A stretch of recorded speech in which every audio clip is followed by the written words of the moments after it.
and a notification just went off on my watch, which can only mean one thing. We are live. Welcome back to vidIQ Tuesday channel audit live streams. It is episode 27 of 2022. It's the official start of Q3, the second half of the year. And I'm sure you've all had a very successful, productive, and creative 2022 so far. And we are going to try and guide you through the second half of the year, which for most creators is when business starts to pick up, especially after the summer holidays. I'm here, your host with the absolute least, Rob Wilson. I am the YouTuber in residence here, which basically means I make all of the videos for all of you, educating you on your YouTube journey. And if you are new here, what we do every single Tuesday is invite you into our learning hall, our lecture theatre, our educational classroom to part with our wisdom, our knowledge, our experience, our motivation and advice for your YouTube channels, be them big or small, be them fishing channels, gaming channels, tech channels, all are welcome in here. And for the next 2 hours, we will be auditing your channels for absolutely free. Introducing first, my regular sidekick co-host on Tuesdays.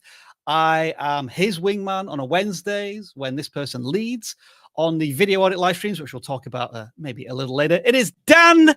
Hello, Dan. Welcome. Hello. I'm going to talk about it now. Tomorrow, we're going to be looking at people's videos, not channels. We're going to go into the videos tomorrow. That's right. Look at your clock. But tomorrow, this exact time. And that is what we all advise that we do, is that you should plug all of your other stuff before we give you any value in the live stream that you're currently in. So just to repeat, no value. You brought me in. Look at me. True. Look at me. Though. No value. Dan, the value man. There we are. So yes, we audit on Tuesdays and we video review on Wednesdays. So you can come back same time tomorrow. But before all of that happens, we welcome in our vidIQ Maxer in residence this week. He's continuing to represent with the shirt, and he has, I believe, a thinking emoji face on right now, and he looks a little bit like this. Hey, Jeff, how's it going? Welcome back to the channel audits. How's it going, guys? We have no value. Still haven't delivered any value. We're just saying hello to people, not really offering any advice. And we'll continue to offer no value with my random question of the week. What I would like to find out from our community is, typically, when you do watch this live stream, or if you're watching it right now, where are you? Like, and how are you watching? Are you just playing a video game while you're watching? Are you multitasking? Are you cooking? Are you doing some study? Do you just listen to the live stream? Just generally tell us where you are and how you're listening and watching to the live stream. Of course, I'm presenting, and I present in my spare bedroom, which I technically call a studio, but this is where all of the mayhem happens. It's not a very big studio, and this tripod's not working either at the moment. So I'm having lots of fun, and I've just broken this tripod. So yeah, you're going to see me slanted as I sink down the ship of vidIQ. Dan, where are you? Tell us how you present. Well, I like to, you'll see it tomorrow. In fact, we have a live stream tomorrow at this time where we're going to audit your videos. But when I come on, usually I just start full screen. I don't do the whole like intro with the music and the stuff because I've been testing not doing that. And what I also do that Rob didn't do is I tell the folks who are watching this after the fact, after it's not live, hello, thank you for doing that. You are very kind. You are awesome to be taking the time to watch this, even though you couldn't be there live. And I want to ask everybody in chat to please wave to everybody, use little wavy emojis to everybody watching this in the comments right now who couldn't be here live, because that'll make them feel included. At least the replay squad, man. Yeah, the replay squad. Feels like, Dan, we're going to be low-key sniping at each other for the entire live stream at this rate. Jeff, where are you? Where do you broadcast from? I am also in what would be considered a spare bedroom inside my house. All right, it's cool. a studio/storage/work office. And you're saying you're having lighting issues at the moment. Like, you've usually got lots of fancy lights up and running, but today Yeah, I You're didn't going turn for the Christmas lights natural on. look. So yeah, just kind of going a little bit. It's a little more moody in here, I would say. All right, then. So that's what we're doing I as have we that. broadcast. Hey, thanks, Dan. Yeah. The royalty family too says in their bedroom multitasking, trying to hear at the same time Bible study on Discord until 1:30. Okay, so thanks for joining us and multitasking with us. Somebody's watching on Xbox and commenting on my phone. All right, Nice. awesome. So people do watch on television. I must admit I've become more and more of a YouTube TV watcher in the last year, especially during lunch times. I love to watch something on TV. We have traveling with Russell, one screen open with a stream, one screen with a chat popped out, and one screen open to look at people's channels as they tap in the comments, sitting in my kitchen in Moscow, Russian. Yeah, you just have like a wall of screens in your kitchen. That's very impressive. And we have also Nikki's plates at work, multitasking in the process of making YouTube my full-time job. So it sounds like really nobody devotes their full attention to this live stream, which makes us feel really valued. Thank you very much. But of course, you're all probably just sort of listening in the background. And when they say, okay, we're going to review Nikki's Plates channels, they like, all right, and now you've got my attention. I find the lack of note-taking disturbing. I really well, did anyone take notes during these? Let us know. I did a poll on that, Dan. What a segue. I did a poll on this an hour ago. Like, during the live stream, do you take notes? And apparently 55% of those watching, or at least those who voted, do take notes, which I find hard to believe, but fair enough. At least half of you are doing it. Apparently, yeah. Didn't know there were that many liars in our audience. All right. I'm kidding. 10 minutes in, 550 people watching, still no value, just insults. And since we haven't given any value, we should ask them to subscribe. And also like this video That's as right. well, and please share it with everybody who may find this useful. Yes, what a live stream. Let's show you how it works in 60 seconds. Welcome to the vidIQ channel audit live stream, where we review your YouTube channels. To submit your channel for review, make sure to fill out the right form linked in the video description. Note that we clear these forms after every live stream, so make sure to resubmit the following week. Channel audits are free, so please don't send us a super chat or spam us in a chat expecting a review. If there are alternative ways to get picked for an audit, we will let you know during the live stream. If we don't get around to reviewing your channel today, vidIQ has a channel audit tool working 24/7 with you. Make sure to download our tools and use the 30-day free trial using the link in the video description. If you submit your channel for review, expect the following. We are sharing nothing more than our knowledge, experience and passion as fellow YouTube creators. I want to give a huge shout out to all of our moderators who do a phenomenal job every single week. Thank you, thank you, thank you. As for all of you, well, thumbs up if you enjoy this live stream, subscribe if you love it, and if you know of a fellow creator who may find all of this stuff useful, please do share it with them. And with all of that being said, let's start auditing your channels. Final bits of housekeeping. We continue to support Creators for Peace, helping children displaced by the conflict in Ukraine. So if you do give us what effectively is a super chat donation, appreciate that in advance. It won't influence whether or not your channel is audited, because we want to try and continue to offer this service as free as possible, as often as possible. And as we were kind of alluding to earlier, one of the things that you should be thinking about as you're watching this live stream is taking notes, absorbing all of the information, irrespective of whether we're auditing your channel. So if you can, as some people do, bring our live stream up on one screen and your channel up on a second screen, and then you can start to do comparisons, make notes as we talk about the fundamentals of channel focus, thumbnails, titles, etc., etc. With all of those introductions being said, we've now, I think, everybody in the theater to kick this off. Get your popcorn, get your drinks. Let's start auditing the first channel of this week. And as always, it's the first channel that hasn't been audited before that submits when the live stream goes public yesterday. It is Spark Art. And Jeff, if you just want to kick us off with your first impressions on what looks to be a predominantly shorts art channel. Yeah, no, so that's what we're looking at here from the looks of it. I mean, I can only see the first two rows, obviously. So, but yeah, that's what it looks like here. So drawing a pineapple, doing the word funk, Looks like, okay, color and Vex looks like it's an actual video, 4 minutes, 21 seconds. Yeah. So overall, not bad. So that looks like they were maybe mixing in some normal content along with shorts, but it seems like they're kind of going on a full court press with shorts as of lately, which is totally fine. I mean, there's no issues doing that, especially if you can find a formula that works.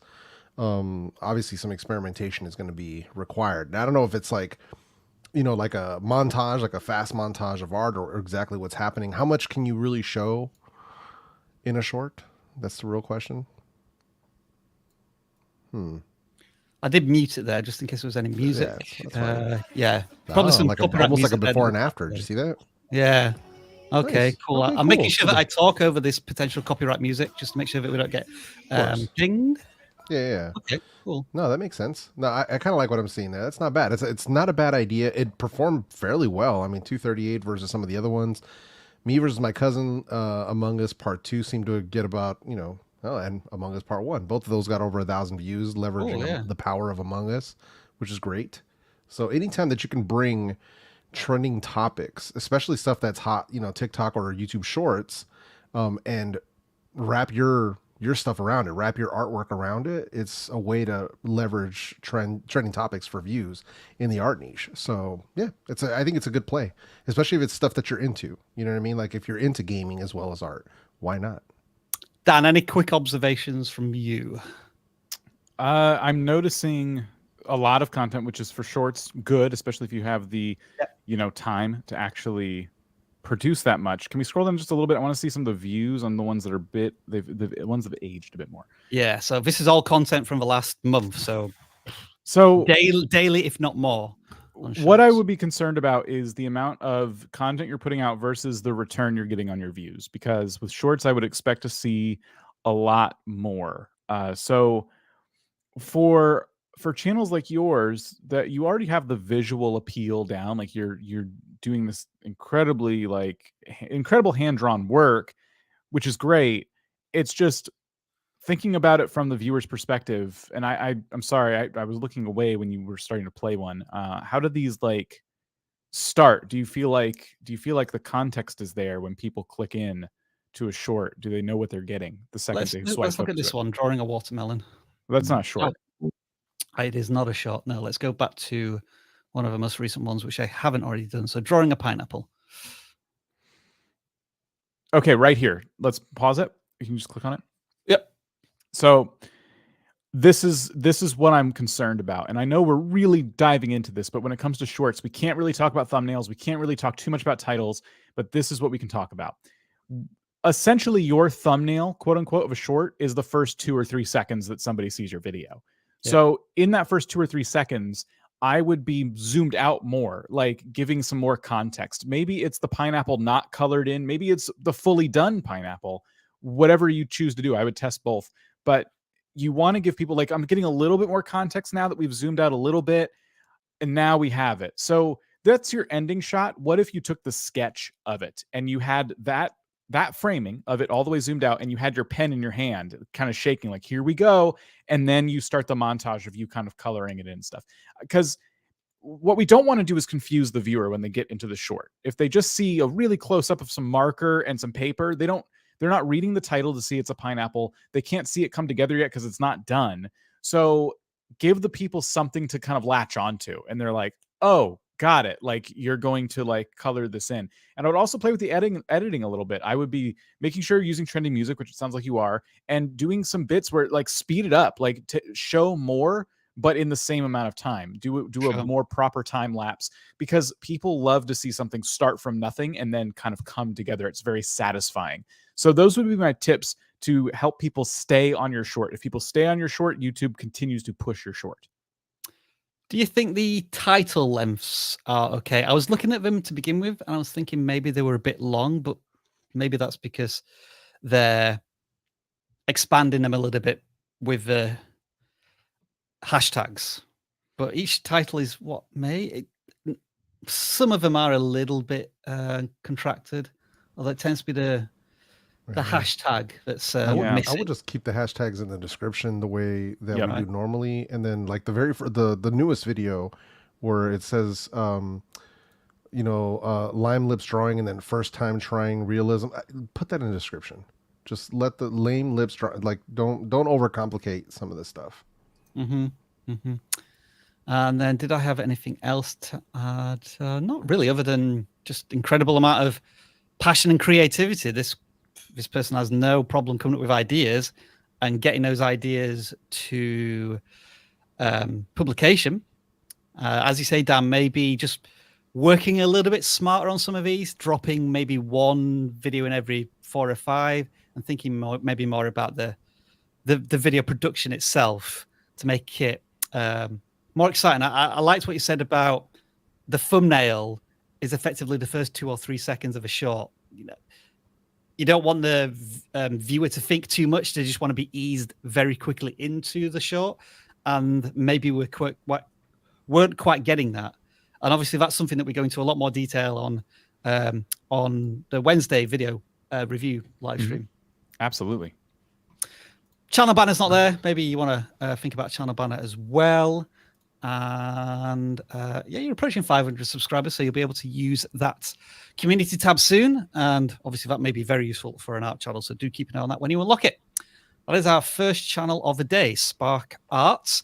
That was the first non-gaming channel. We're now going to look at a gaming channel, which again, Dan, means that I'm going to let you lead with this one. It's Zenify, over 500 subscribers. Very quickly, if I like Fortnite, and I think if I like aiming, it's a very particular niche, but if I like to aim with different cursors and stuff, I'm in the right place, which is a good start. Yeah, this is interesting. I think you're doing a good job in your thumbnails of giving people that context that they need, right? Like, there's very little thinking I have to do when I see that thumbnail. I can tell that you are going to be showing people a very specific thing. Now, whether or not Fortnite appreciates you doing this is another question. Just be careful. Just a quick disclaimer. We're looking at these out with like aimbots. Yeah. Are these things circumventing the software per se? No, but still the like fundamentals of the thumbnail design. People should be taking notes. Gaming channels should be taking notes right now. Yeah. Despite the other stuff. Absolutely. Like, ignoring the actual content itself, like just paying attention to the structure of these thumbnails, I think is important here. Now, what I would say is it looks like you took the double down on your successful videos quite literally. And I'm worried that the regular viewers in your channel, once they've seen your first and or best aimbot video, is there any reason to watch the other ones that you've created? What is different, from one aimbot video to the other? Because you're using almost the same title in everyone, especially the bit that's not truncated. The thumbnail, even though you did use different characters and backgrounds, it's still basically the same thumbnail every single time. And you'll notice that the views on these older ones are, getting close to 1,000 on some of those. And lately they've not quite been hitting that. Here we go. You've been doing this for a very long time. So my guess is that these aimbot thumbnails are different situations where you used it with success. So at a certain point, I would be testing like other ways to present that information. Like, how many kills could you get in a certain time frame? That might be one direction I'd be thinking of taking the pitch of your video. And I'd be changing the titles as well. Not only the thumbnail, but I'd be changing the titles, because you've kind of like, you had a successful video. You've been doubling down and doubling down. It's not giving you the return now. So it's time to kind of pitch these a different way. Let's look at it from this point of view, though, Dan. A Fortnite channel, we started 2 months ago. We've seen countless Let's Play channels that would not see this success after 2 months worth of content. Hundreds of views consistently per video. They've already unlocked the community tab. They're probably well on their way to 1,000 subscribers. And there are a couple of examples of where they're doing something a little different. For whatever sweaty names is in terms of Fortnite, you've experimented with that topic as well. And I think almost those videos perform better than the aimbot ones in general. Yeah, you're getting like thousands of views, because we have seen other aimbot channels, but not necessarily sweaty name Fortnite channels, whatever that means. I think what it means is that the creator has license to experiment with other topics as well. They've already built a good audience. And something else to note about the sweaty names is even though those are almost the same title thumbnail strategy, notice the difference. The numbers, you know, right in your face. You keep upping the ante. You're doing more and more and more. But the aimbot videos don't have that. It's just kind of like aimbot again. So you can do both. And I would be learning from the success of the other videos to try and apply those lessons. And in this case, it's, you know, you've been doing just different numbers. Like I need to differentiate these. So I'm going to get different names and put them in the video, a different amount of them. So I want to really quick earlier, geez, I said the pitch of the video. I want to explain what I mean by that, because sometimes I just throw that in there. Like everyone knows what the heck I'm talking about. The pitch of the video is the title and the thumbnail. It's the packaging. So you can have the same video you made and you can repackage it. You can change the pitch to the audience, to the viewer. So when I say you should try a new pitch, I'm saying on your next aimbot video, or if you want to try it with a recent one, change the title and the thumbnail to a different pitch. Instead of aimbot, it's X many kills in this much time, or whatever you want to do. Sure. Something I think is probably worth checking out on a regular basis as well for this creator is the audience. Because Dan, you were talking about, are you almost like beating a dead horse, perhaps, with just nothing but aimbot videos? This is going to tell you whether your return viewers are returning, whether or not you're just reaching out to new ones, but the existing audience isn't coming back. Do keep an eye on this metric for your own channel, because I think that would be quite useful as well. But, you know, in summary, if you're a Fortnite channel and you've been struggling to grow an audience, when you go laser focused on particular areas of a game, this is the type of success that you can start to build gradually over time. As a channel that started 2 months ago and has, I would say, what, 40 to 50 videos at this point, fantastic progress. Well done. Very well done. And continue to make progress as you are. So those are the first 2 channels that we've audited this week. And I just want to remind you that we are not just an auditing service 2 or 4 hours a week on live streams. We have a whole suite of tools that will help you make data-driven decisions. They're going to improve your channel. And when you download vidIQ, you get all of these options down the left-hand navigation bar. And we do actually have a channel audit tool. And the reason I'm clicking on this one today is because A, I haven't clicked on this one for a while. And B, my numbers are in the green. So I'm pleased to boast that our channel is performing well for once. But this is kind of like a school report card. You can look at this for 5 minutes a day or an hour a day, and it's just going to give you some really interesting insights into parts of your channel that are performing well.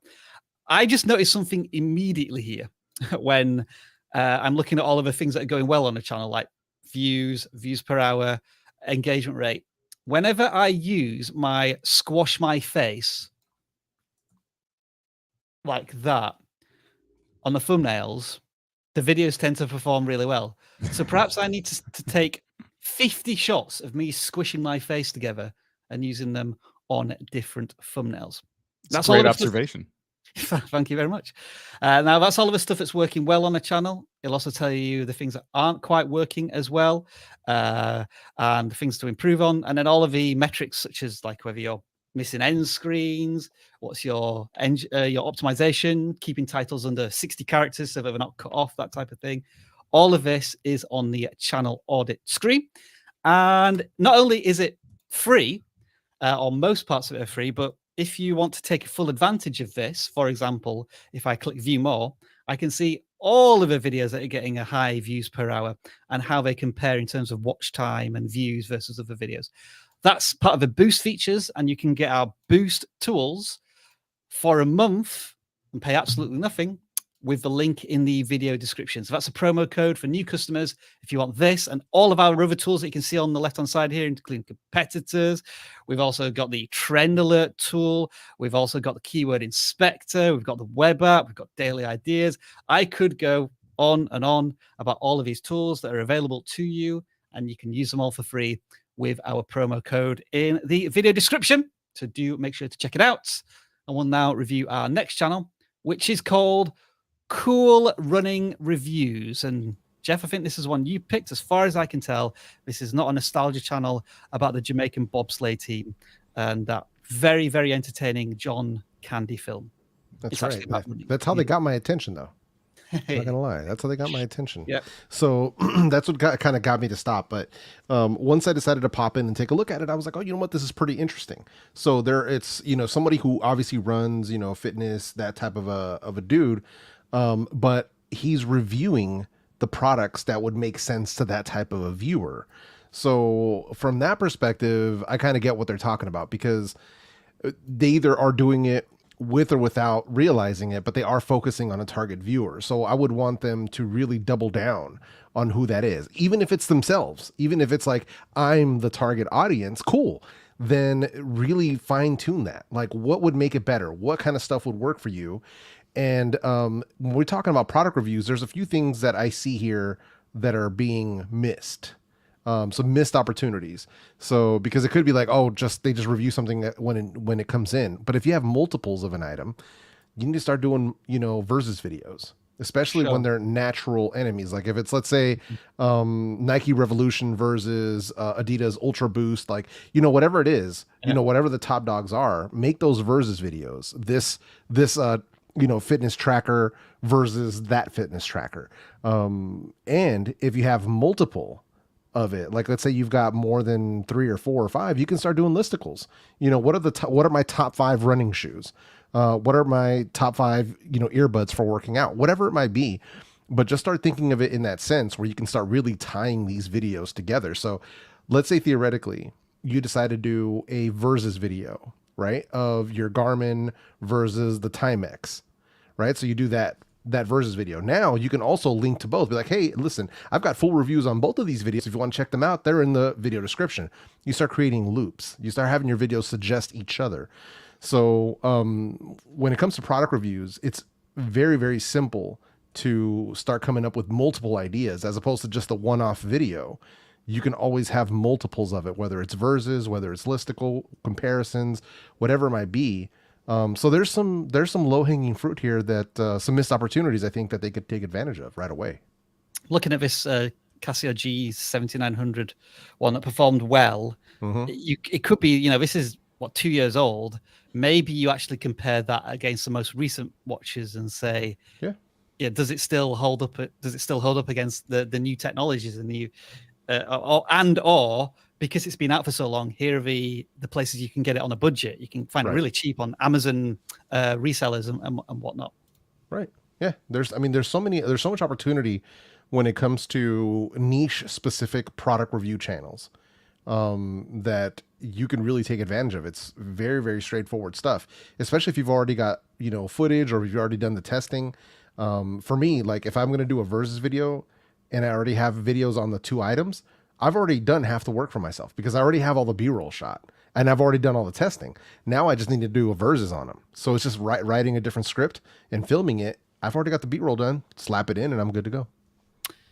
What do you think of the thumbnails in general? Open thumbnails question. Could be a bit better, in my opinion. One of the things that I would say here, if we're talking about product, focus on the product, right? So like there's one here, Garmin Forerunner, right in the bottom in the middle, where you see the lady kind of standing in the water and kind of fiddling with her watch. That watch is so small in this thumbnail that I wouldn't know that that's what it's about. And then they're using text, Garmin Forerunner 45S versus 55. It's the text is tiny. So if we're going to do this, I would have a rethinking of what that thumbnail is. I'd have it look more like the one top middle where they have the watch very big off to the side, but then they have somebody kind of running in the water and then very tiny text. I would rethink that. So if you're going to have somebody in it, it should be closer up. Or if you're going to use text and just the watch, make that text bigger. It's got to pop. Less than 5 words. Less is more when it comes to text in your thumbnails. Just going to do a bit of research around his most popular video. See if there's any patterns in terms of showing them. It is actually a really strange piece of footwear, isn't it? Yeah, they're like finger shoes. Yeah. They're like gloves for your feet.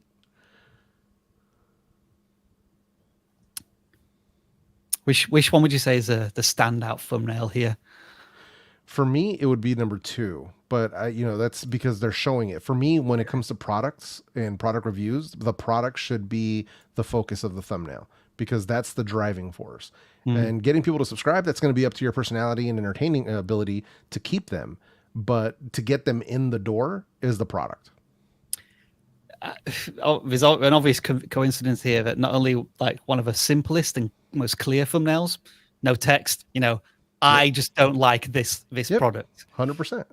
And then the Vibram 5 Fingers, he did 3 videos on that topic, and they're your best performing. So I probably would have tried to find a way for this last one to separate himself from the background a little bit more.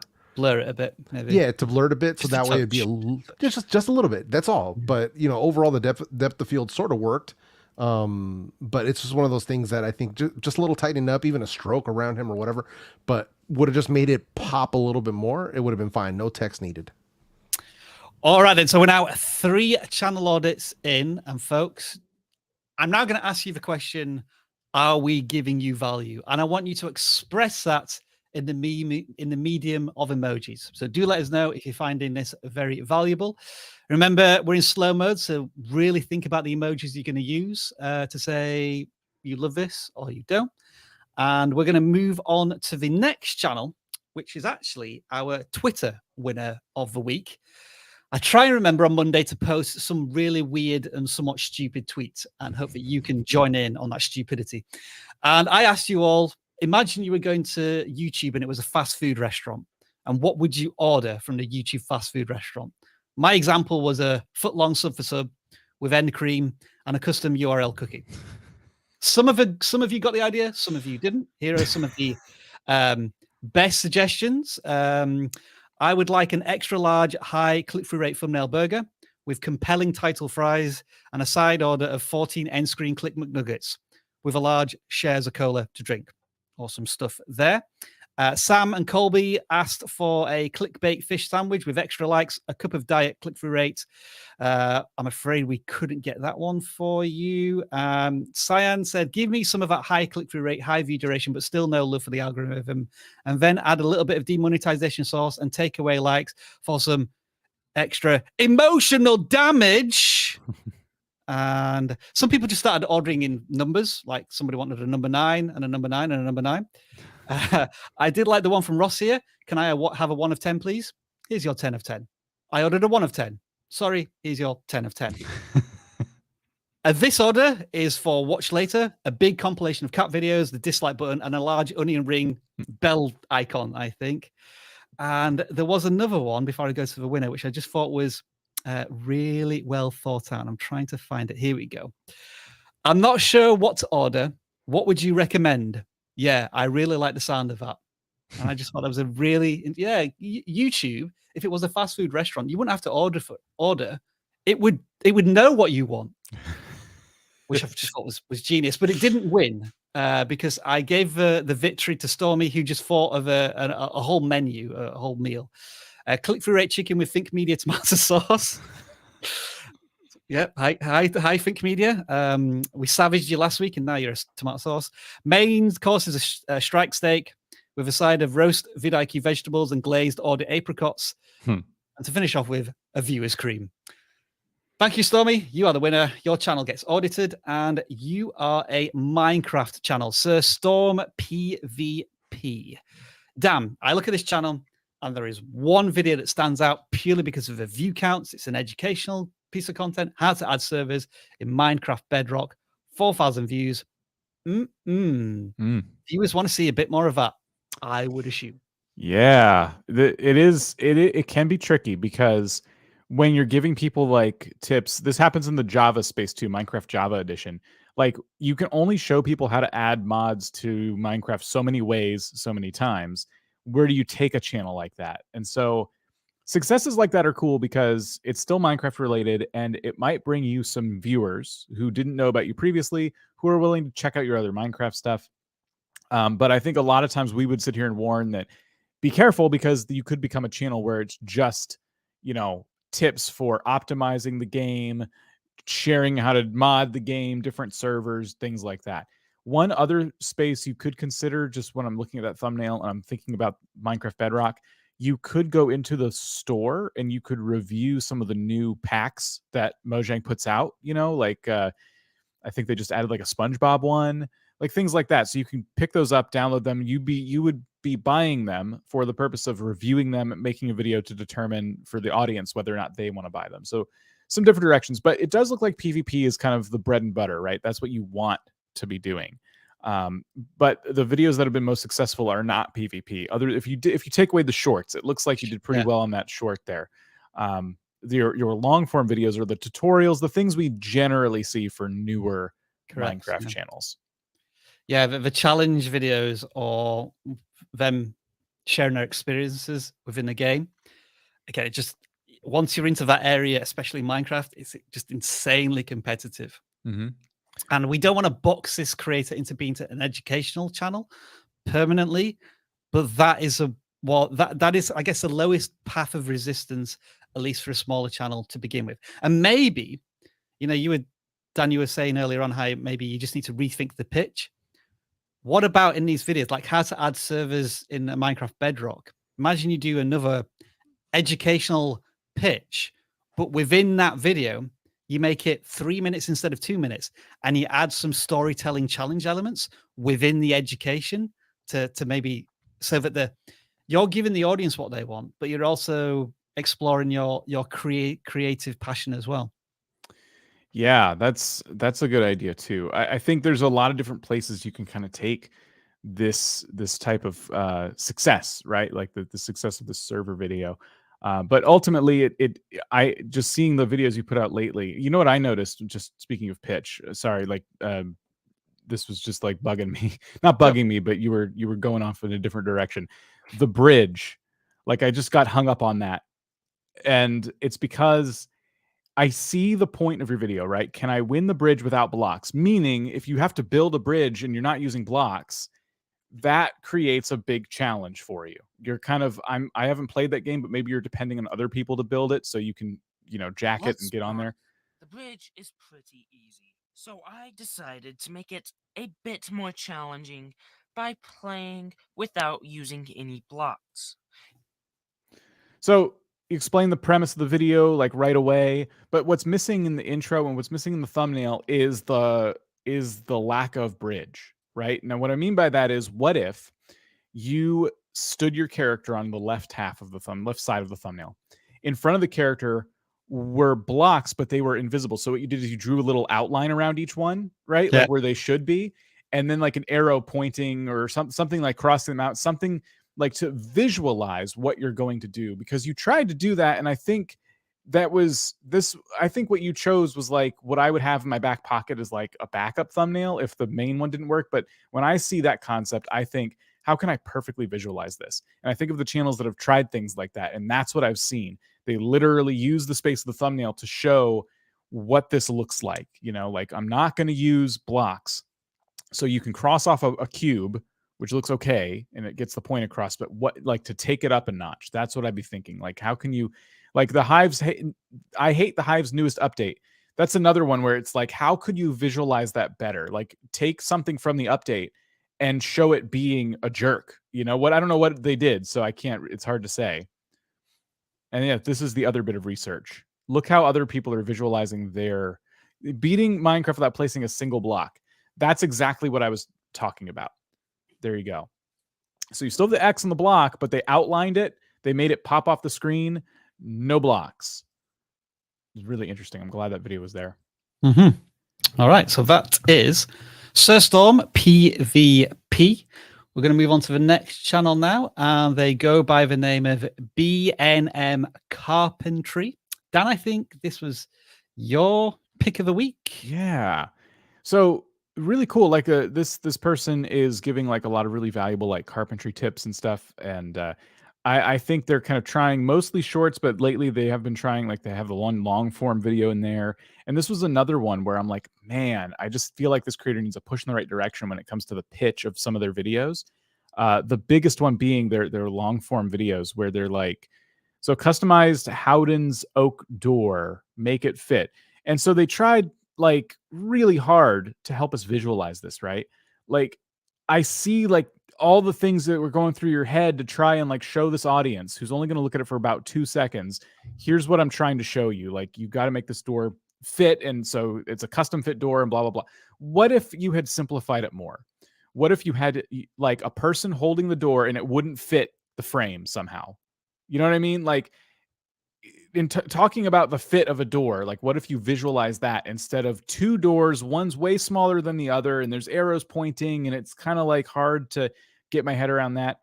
The other thing you did in the title, Howden's oak door, and you did it in the newest video too, Hippo Mega Bag. As somebody who might be working on their house, would people know these brands as well as you know these brands? Yeah. So yeah, here's what the search will do. So Howden's oak doors. So 10 months ago, 2 years ago, not a ton of views. 2 weeks ago. So that was our hero channel.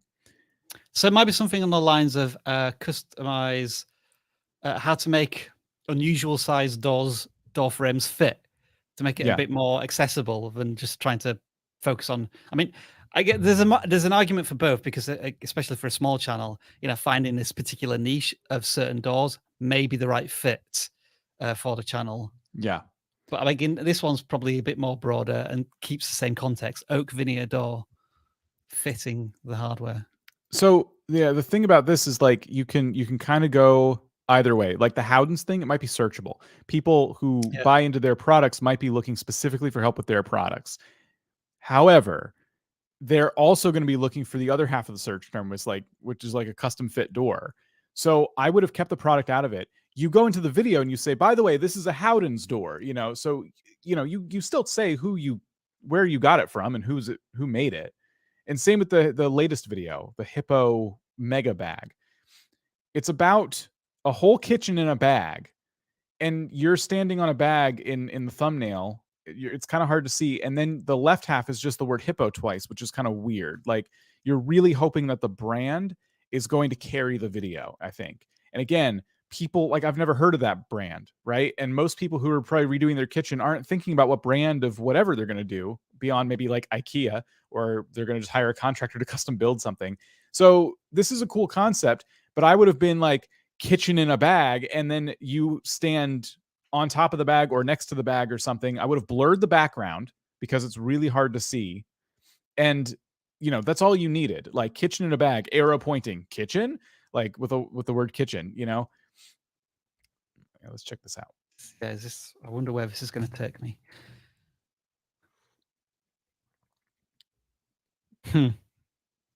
So yeah, it looks like not a lot of people. Hippo bag, easy skip bag, rubbish. I don't even know if it's the same thing or not. So I think, Hippo is I don't think Hippo necessarily has anything to do with kitchens. Hippo bag is just a way to store stuff, and then if you use it in a kitchen context, so that's probably why we were getting a bit lost there. Perhaps there's too much of a disconnect there to try and put them two together. Yeah. But if you were, again, like you can still do something better to visualize the kitchen is in the bag. The reward for the viewer, once they click into the video, is getting to know where they can get such a bag. But you're kind of spoiling the whole video in my mind by putting that in the thumbnail. You know what I mean? And it's a really hard concept to grasp the way it's being laid out, in my opinion. I have 2 questions for this channel. First of all, does this creator build enormous houses, or are they a borrower? Because they're just a tiny little man in the bottom left-hand corner. Some of these, and I don't think that's, at this point, you might as well not be in a thumbnail than be just so small. My second question is, who is the target audience? Is it fellow professional carpenters, or is it enthusiasts, amateur enthusiasts who maybe do this type of thing on the weekends? And when you know that target audience, I think you'll be able to create content that's perhaps a little better suited and more accessible to those. Because, for example, just looking at this customized doors one, I don't know how difficult that is to do from this thumbnail or title. Like, is it easy to do for one person? Is it something that you need some prior experience to? I need to think a little bit more about how to pitch that video, but yeah, I'm just not sure who should be watching these videos. I know it sounds like a bit of a, you might think that's a daft question, but I'm visiting the channel for the first time. And I don't know if I'm thinking about, if like, let's just say I've bought a home and it needs doing up a little bit. It's a renovation project. Are these videos going to help me, or are they too technical, or are they too simple? And I think if you know that, you can then make that your through line through every video that you make. And then camper van kitchen build, that in particular is quite a niche video within these broader topics. You're going from home renovation to suddenly camper van renovation, and those are very different things for a potential audience. Jeff, Dan and I have covered quite a bit in the last couple of channels. Is there anything you're spotting here, or have we stolen all of your thunder? Anything that you'd No, I mean, you guys pretty much managed to cover most of it, you know, for the most part. So there's a lot of work that still needs to be done, tighten a few things up, but yeah, overall, you guys pretty much nailed it. All right. Yeah, I don't want to beat a dead horse. You know what I mean? Oof, that's a bit harsh. Harsh. The only other thing, Yeah, no, did you notice the video that did really well? So scroll down just a little bit. Oh, I didn't. Let's There, no, oh, you could do that too. So Sorry. look at that 2 months ago. How to cut an oak veneer door to fit small cupboards. That's a simple title. That's the repitch we were thinking about, wasn't it? Exactly. Yeah. So when you manage to visualize what you're talking about successfully, it works. You get a lot more views. And then you have one video here. What's this one? Garden building on the left. This is 3 years ago. This might be an outlier, and maybe they're not. Well, sorry, go on. I was just going to say, like, yeah, it could be an outlier 3 years ago, but garden buildings, direct summer house build.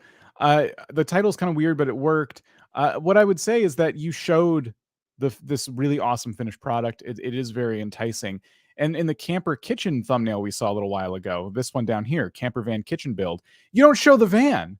And when it comes to like van life channels, like you got to show the van, you know, showing two rectangles isn't going to do anything for anyone. You know, you said it's a camper kitchen or camper van kitchen. So show the van with like the door open and an arrow pointing, like I built this, you know, like just really hit it home, because the thumbnail, it's not translating. And so we've just been seeing on this channel, like a lot of those instances where it's like, oh yeah, you just missed it. But I'm sure we know you're capable of getting a lot of views here. It's just really about, like, don't underestimate your thumbnail. I'd be spending more time on your thumbnail than probably any other part of the process in some of these cases. I think I've noticed the builds probably take even more time, but I think I've noticed something very worrying for this creator as well. 3 years ago, that was how big he was.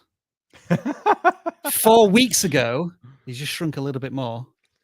And then 2 weeks ago, oh my God, he's going to turn into a pixel by this time next week. He's got that Benjamin Button thing. But also, you know, more seriously, you're using the same image of you from 3 years ago, and surely your thumbnail photography skills have probably improved a little bit since then. So maybe time to take some YouTuber thumbnail shots as well. Yeah. But there we are. That is B&M Carpentry, and yeah, we're moving towards the second half of this live stream. But before we do, we're going to get a little sidetracked here, because Dan, you touched on something quite interesting on one of the previous channels. I think it was Zenify and their laser guided focus. But the question was, is that too much? And actually, I asked the audience earlier on for a question, which we could maybe discuss for a short while. And the question came from Koifish Gaming. And they asked, can you go overboard on doubling down on successful content? You know, this is something that we recommend a lot, but can you go a step too far? So what I'm going to do is bring up our clock. We're going to start talking about it, starting with Jeff. All right, sorry, I was on mute for some reason. Can you go overboard with doubling down on successful content? Yes, yeah. So basically, you should be looking at it from the perspective, okay, this did well, so I should probably do some more. But you'll notice at a certain point where you're sort of reaching a saturation point. How many times can you actually do this topic? How many variations of it can you do?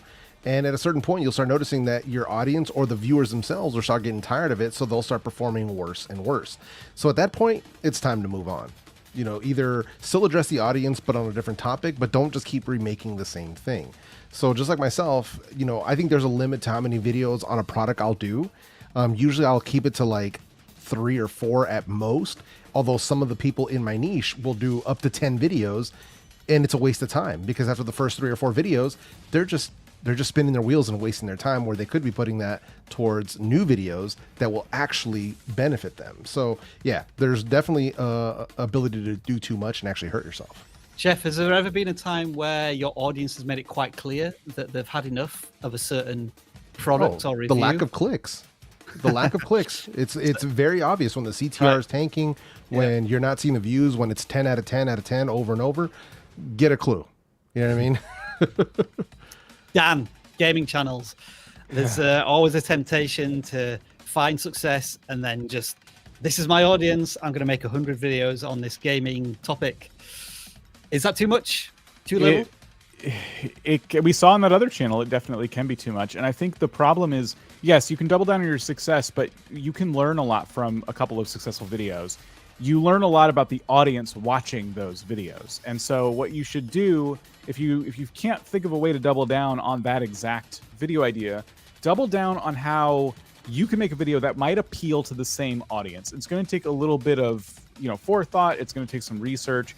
But you can do that. You can literally take a successful video and go, what was it about this video? What kind of person does this type of content attract? And how can I make a different video that attracts the same audience? And in some cases that is possible. In some cases you just have one-hit wonders and you just get some new audience from them, and you take that in stride and you keep building and going. I need to think of another question. I've got 30 seconds left. Oh, here you go. Oh, thanks, Dan. Oh, Yeah. You just paused it. All right. You really caught me on the spot here. What was I going to ask next? Maybe this question doesn't have 3 minutes worth of value in it. Yeah, you really caught me off guard. I thought you were just going to keep going, Dan. I thought you was going to say, like, we've got 30 seconds. I can keep answering on this one. Oh, I could try to think of something. I'm just rambling now as I continue to think of more of a question. I can't think of one. Now it's 20 seconds. We just let the clock run down, I guess. Yeah, at that point. So another question is, can we go overboard on question of the week? And maybe I should limit it to 2 minutes, because clearly 3 minutes is too long. And that's another lesson in making sure you know the value of your content to your audience. All right, that still needs a bit of work, I think. But here's the thing, Rob. Yeah. You know, we just spent that time answering that question, and normally we'd run out of time, right? And we go, oh, dang it, like we ran out of time. This time we didn't. But you know why we didn't? It's because we didn't have Q&A. You know, where could we get the Q&A to keep that question and answer session going? We could have taken probably 2 more questions in that time if we really wanted to. Dan, I'm glad you asked. Thank you for supporting me here as I fumble around this part of the live stream. We are, of course, talking about vidIQ Max.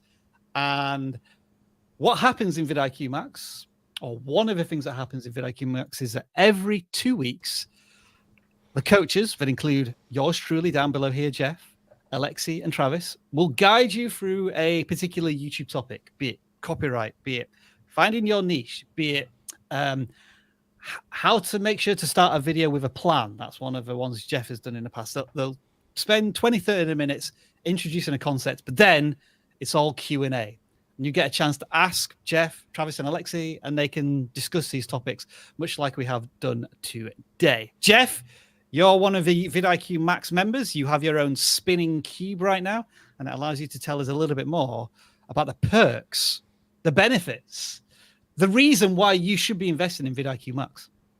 Well, I mean, really, it comes down to learning a lot of the concepts in a group environment, which a lot of people tend to not see the value in. But as somebody who's been through one-on-one versus group coaching myself for my own growth, I've had much more, I've taken away much more value from group than anything I ever did one-on-one. Not to downplay the ones that I did one-on-one, but in group, people will ask questions that you didn't realize you were thinking of or had confusions about.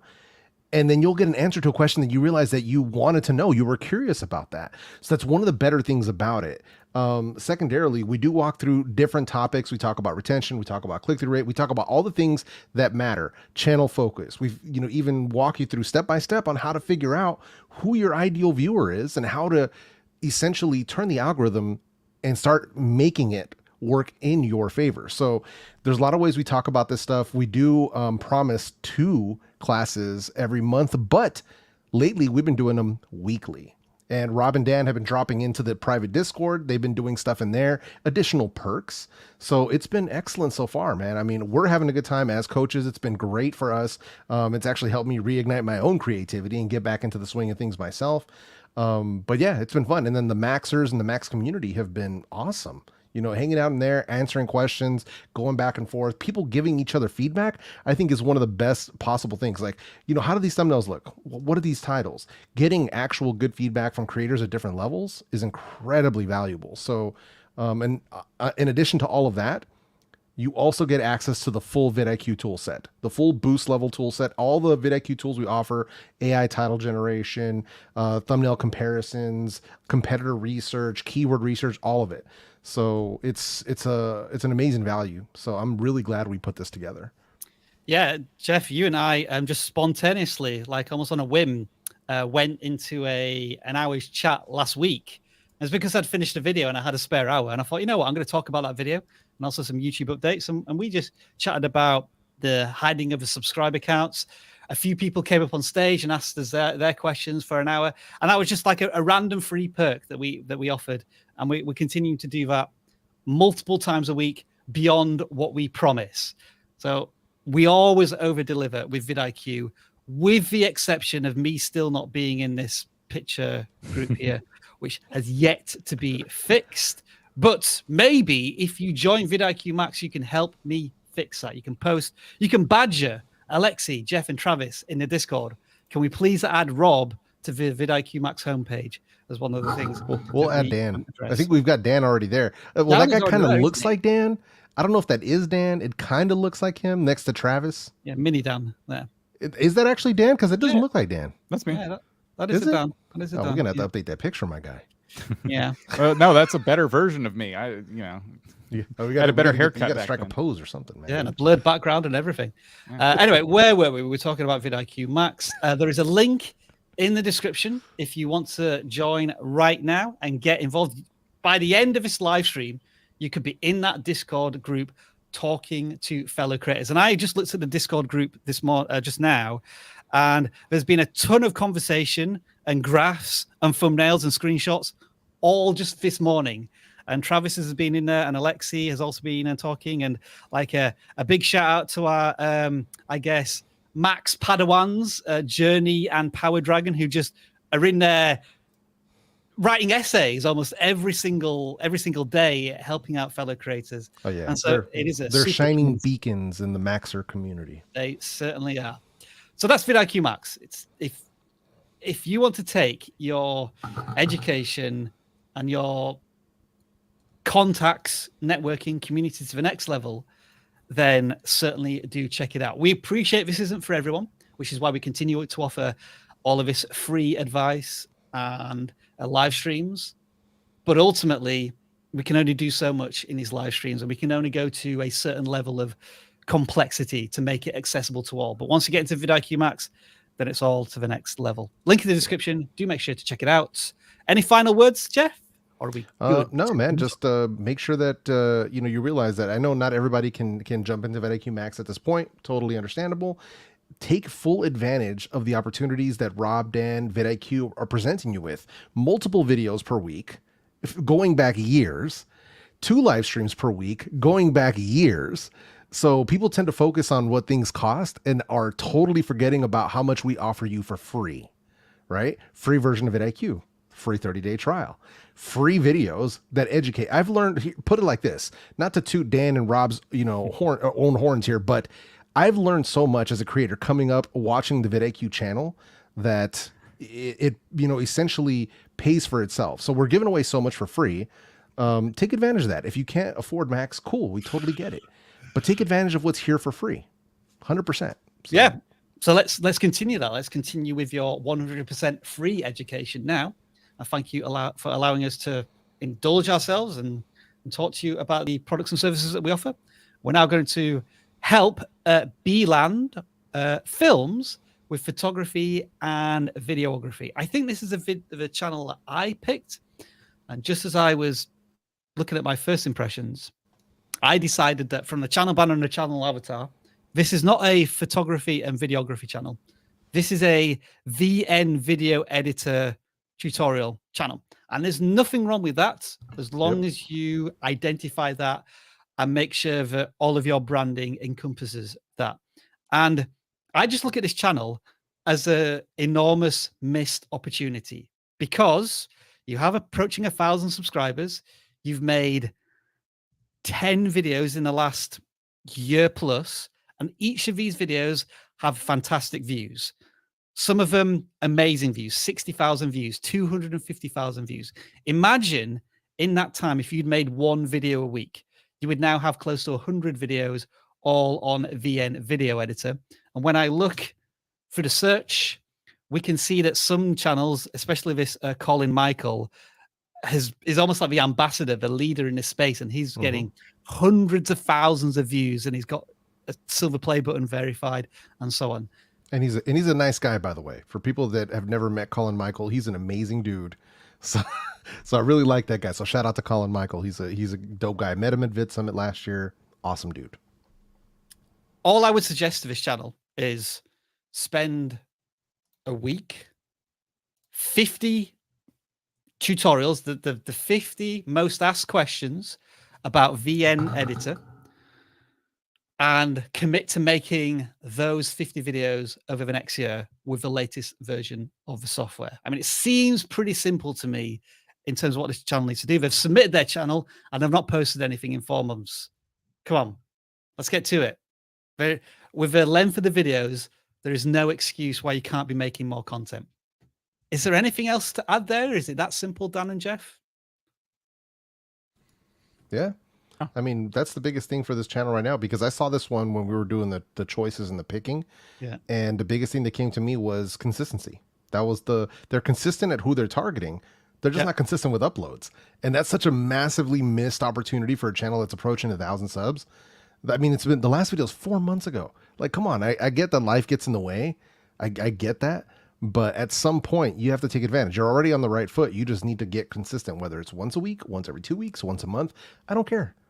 But you just got to start getting videos up there.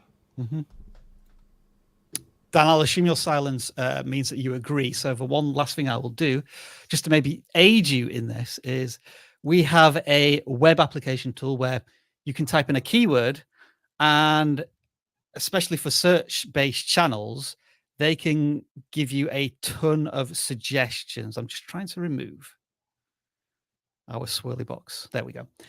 So I've typed in VN Editor, and then it turns that keyword into questions. And so if you just went through this list, which I think is 300, if you just picked 10% of these ideas, how to color grade in VN Video Editor, how to use VN Editor for Reels or a wedding video, how to blur screen in VN Editor. If you just take 10% of these suggestions, that's 30 videos to get you started. If that's what you're struggling with, if you're struggling with video ideas, there's no excuse why I don't think this channel could have 10,000 subscribers and potentially 1 million views this time next year. Seems like there's a great opportunity here. Don't really need to think about thumbnails right now. They look solid. It's just consistency. Yeah. That's really what it is. They have the fundamentals down from what I can tell. When I even looked into one of the videos, it didn't sound like a robot voice to me. It just sounded like a dude doing a voiceover. Yeah. So they have a lot going for them. It's just about getting to work. And if they're submitting their channel for review, you know, hopefully they'll watch us back. Bro, you got to get to work, bro. That's really what it comes down to. You got to hit publish. Absolutely. And change your channel banner. And with that, I think it's time for the next phase of this live stream that's going to start with this.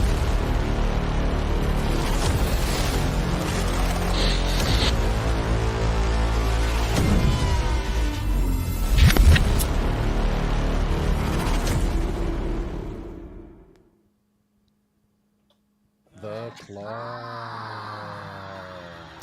Yes, folks, welcome back to That's hour right. 2 And of a people live were, stream. Let's take they were Jeff asking Exton. for it. They were, where's the claw? For the past 30 minutes, where's the claw? The claw comes at the second hour. Just so people are aware. I know some of you guys are new here. Totally understand. It comes at the second hour. Fun little story, and I don't think have we talked about this already, Jeff? That people were just clawing you at VidCon. Is that right? Yeah, a couple of people did. Yeah, they're like, "Hey, we love the claw." I'm like, "Oh crap!" You're forever Now I'm going to gonna be have to get a saddled prop or with something. All right, so here's the state of play. This is why we kind of recommend vidIQ Max, in the sense that you are competing against 473 other non-gaming channels, and 405 gaming channels have been picked. So we appreciate the potential of being picked out here. It's not great, but I may try and change things up a little later on in this live stream to give you a better chance. But for now, we are going to set the target at 450, and we're going to start drawing numbers. F, if you please. The claw. Perfect. So we take channel number 73 from our list. We grab the URL. And Dan, I think this may be a channel right up your alley, because it is Ginger the Spoiled Cat, approaching 1,000 subscribers. Those are very ginger thumbnails. This cat has thoughts. Cats with thoughts scare me, so I'll let you audit this channel. Yeah. Oh man, I love to see a good cat channel. So the views are really consistent, which is pretty cool. Most of the, I mean, one has 17K from 2 days ago. Can I see the thumbnail on that one? Just scroll Which up a one was little that, bit. sorry? Just scroll up. Oh, this one. Okay, headbutt the human. Did it hurt? I wonder why. Like I was gonna say maybe the thumbnail is just different, but no, not really. Interesting. Why did that video get 17,000 views? Why is it continuing to get views?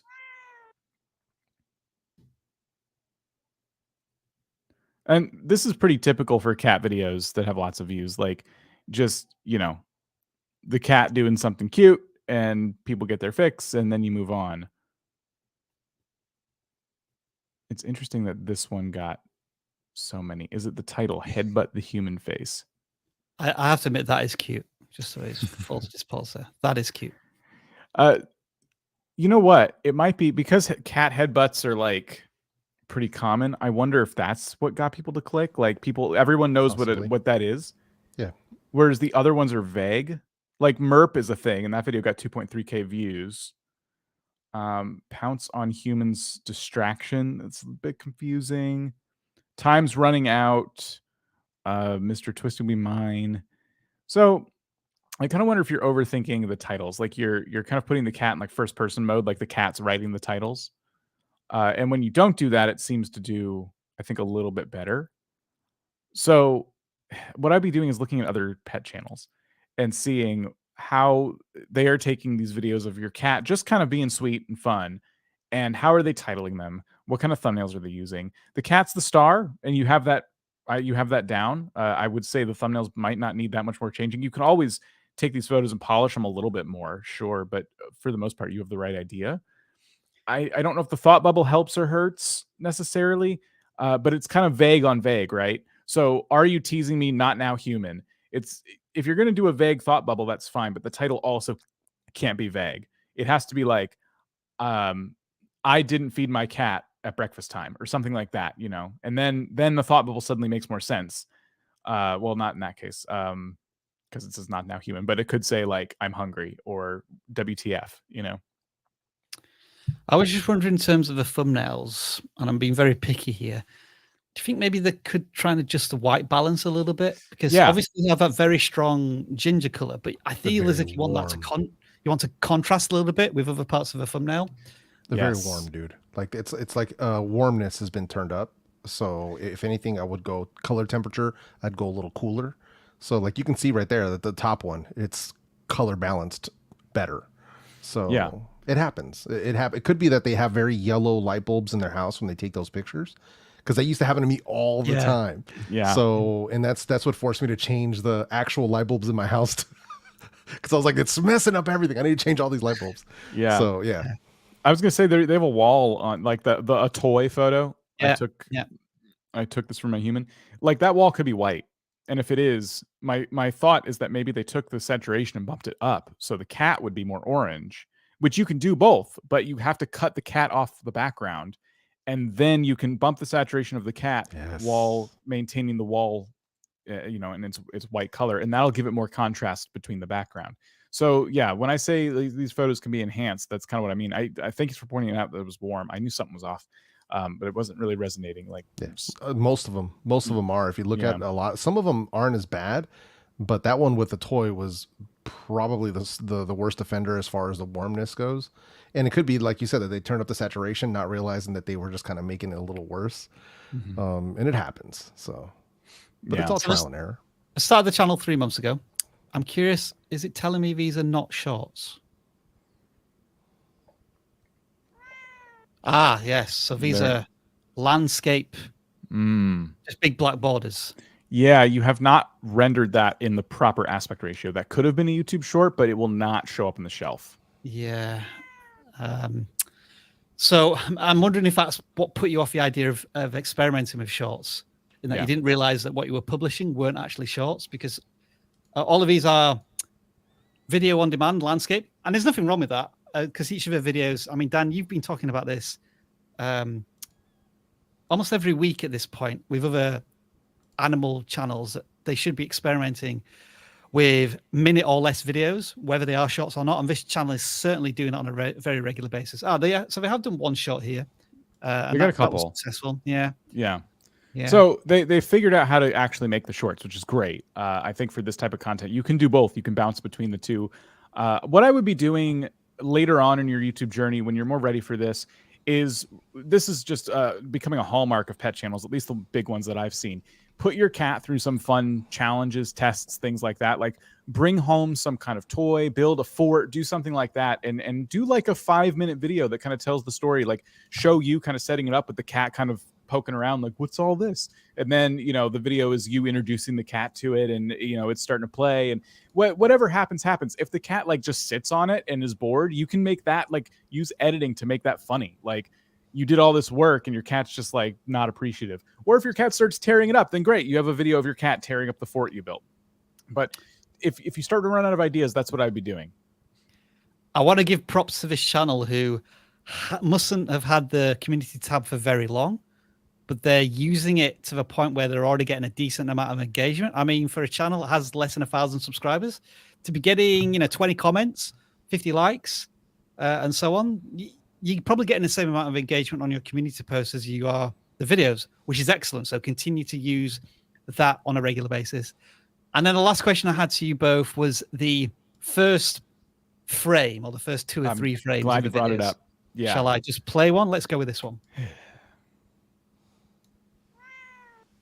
So that. Yeah. That. What do we think? Keep or kill? Axe it. Get rid of it. It's just distracting. It's like, it's that reminder that, hey, you clicked on something and I'm already going to ask you a favor. like we did at the beginning of this live stream. Exactly. I guess to play devil's advocate, I'm just thinking, because it's so short and it has the meow of a cat, could that not be argued that is some sort of branded, very quick branded intro? Let me just check. So that's the image on this one. That looks the same as their profile image. Let me just check if another video. Okay, so it is the same image every single time as well. That could probably get quite boring quite quickly. Yeah. I mean, maybe if it encapsulates like an epic moment within the video, you might be able to justify keeping it in. Yeah, it's okay to like throw on a quick subscribe, like and subscribe. I would do it at the end. These videos are short. Yeah. Give me a reason to, like, remind me at the end when something cute has happened to subscribe. I just don't like it being at the front. And I don't like branded intros in general. So that's another thing with me. And yeah, finally, that was red text on what essentially was the thumbnail as well. So stop it. Stop it. All right, let's move on to the next channel. This is going to be a gaming channel. And their channel is 239. And I don't think I am qualified to pronounce this gaming channel. Semi. Yes, it's this channel, Dan. Oh yes, They've returned to Simonius. Simonius. Yeah, let's go with that. okay. So it looks like this just started 2 weeks ago. I'm going to ignore the one from a year ago. Sure. If that video is still getting views today, I would get rid of it because it's bringing you the wrong audience. You're trying to do these gaming memes now. So looking at the videos you've done recently, it looks like what you're trying to do is like kind of mix trending content with video games, looking at the Stranger Things video in particular. So Stranger Things in Minecraft. This kind of thing can work. I just think that it's going to take a while. Like you're kind of starting from zero and you're making these videos. Let's, what do we got? Again, I don't really want to have the audio on. Yeah, I wouldn't either. Just in case. Yeah, I would avoid the audio. Especially from Breaking Bad. So it's kind of interesting. And I think people could like this content. But Walter White in CSGO, I would be getting more specific. What about it? I can see from the thumbnail you've put, you've cut them out and you've put them in a video game. Okay. So try to explain to the audience in a little more detail why they should click on these videos. Mm-hmm. This ragdolls are hilarious.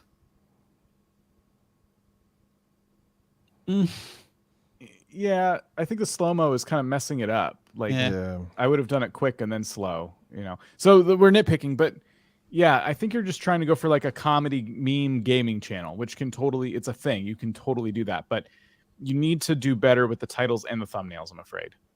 And we suggest just sticking to CSGO for the time because the majority of their videos are in that topic. Yes. I don't want to click on this one in case it's some sort of spoiler of a Minecraft one. They do have this one outlier.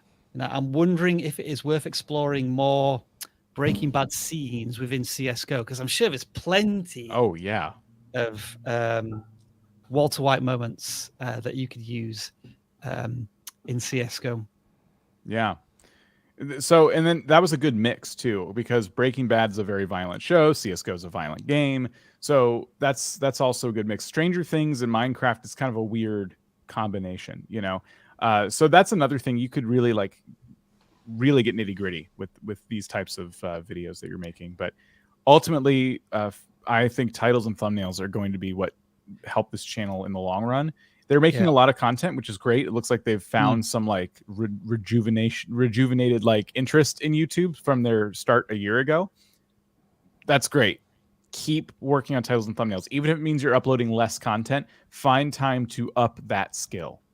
I think it is a promising start with the thumbnails. The fact that on this one, because you include CSGO and Walter White, there's a pretty strong connection or understanding immediately. And you can see from the background image there that, it's a CSGO map. Also, I think this one, just in terms of its concept, Max rising up from the Minecraft scene, there's no text in there. So again, there's a good starting point for the creator. They're not trying to make thumbnails that are too complicated, meaning that the viewer's overthinking. So I think there's a good starting point there as well. It's just different principles. Like on the Walter White one, Walter is darker than the background. Yeah, that makes a bit.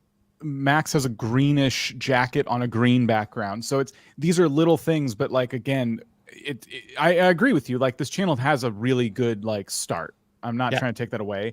I guess I am going really straight into here's what you need to fix without giving them proper props for doing the things right that they're doing, which is awesome. But I would be looking at just different concepts on how can I make these shine even more, even if the video is darker, right? So Walter White, if you couldn't figure out how to get the contrast right in the video, you could see it just fine. The thumbnail though, that's the big one. You got to get that, that separation between subject and background.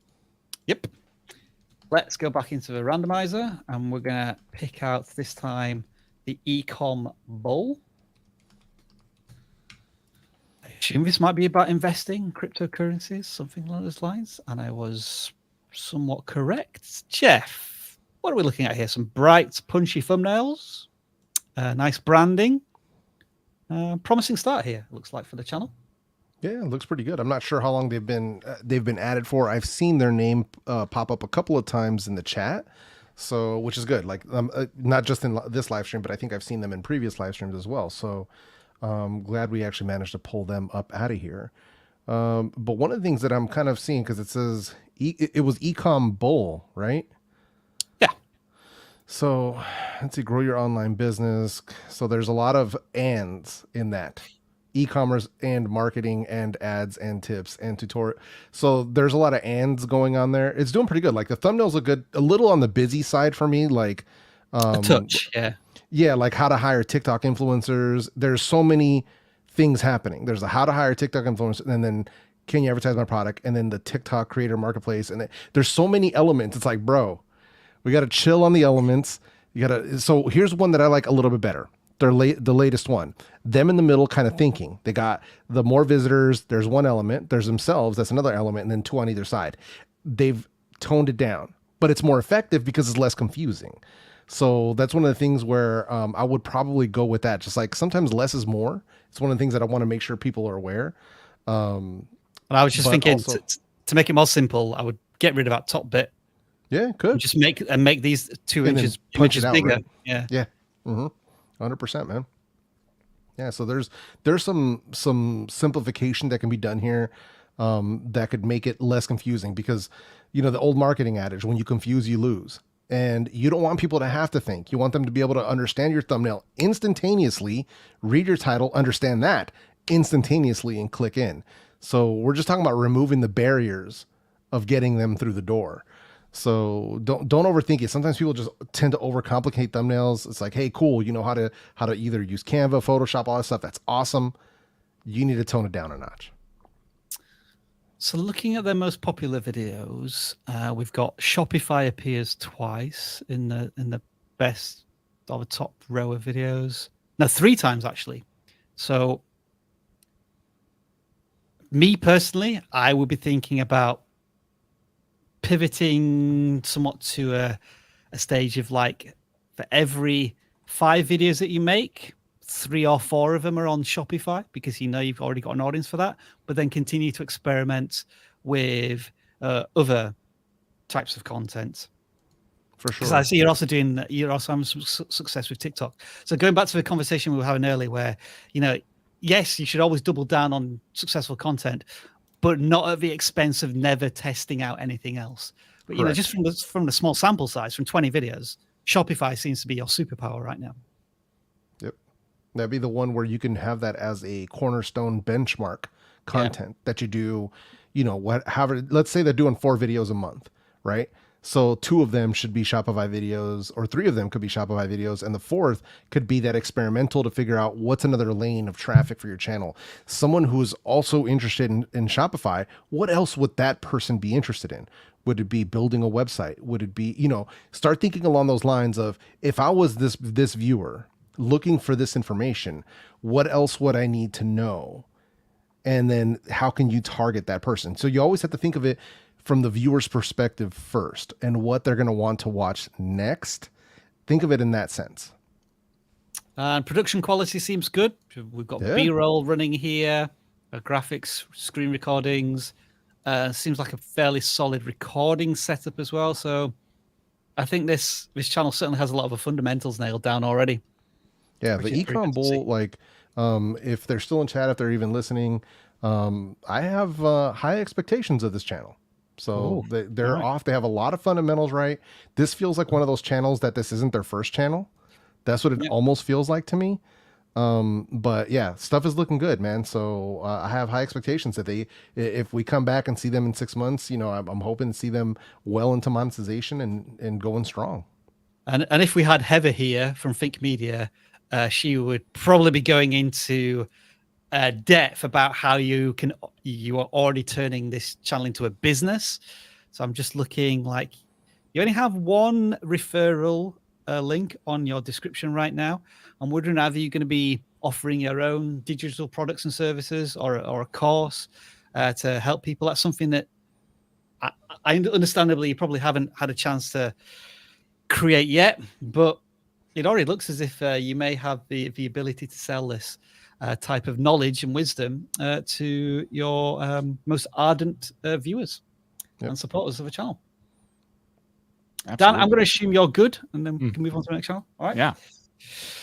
Next channel is going to be channel 35 from our gaming list. Evil Noodle Gaming is what they call themselves. And they have Shorts, Clips, Gaming. Okay. So this is one of these where I look at the thumbnails and think, this is a video game, right?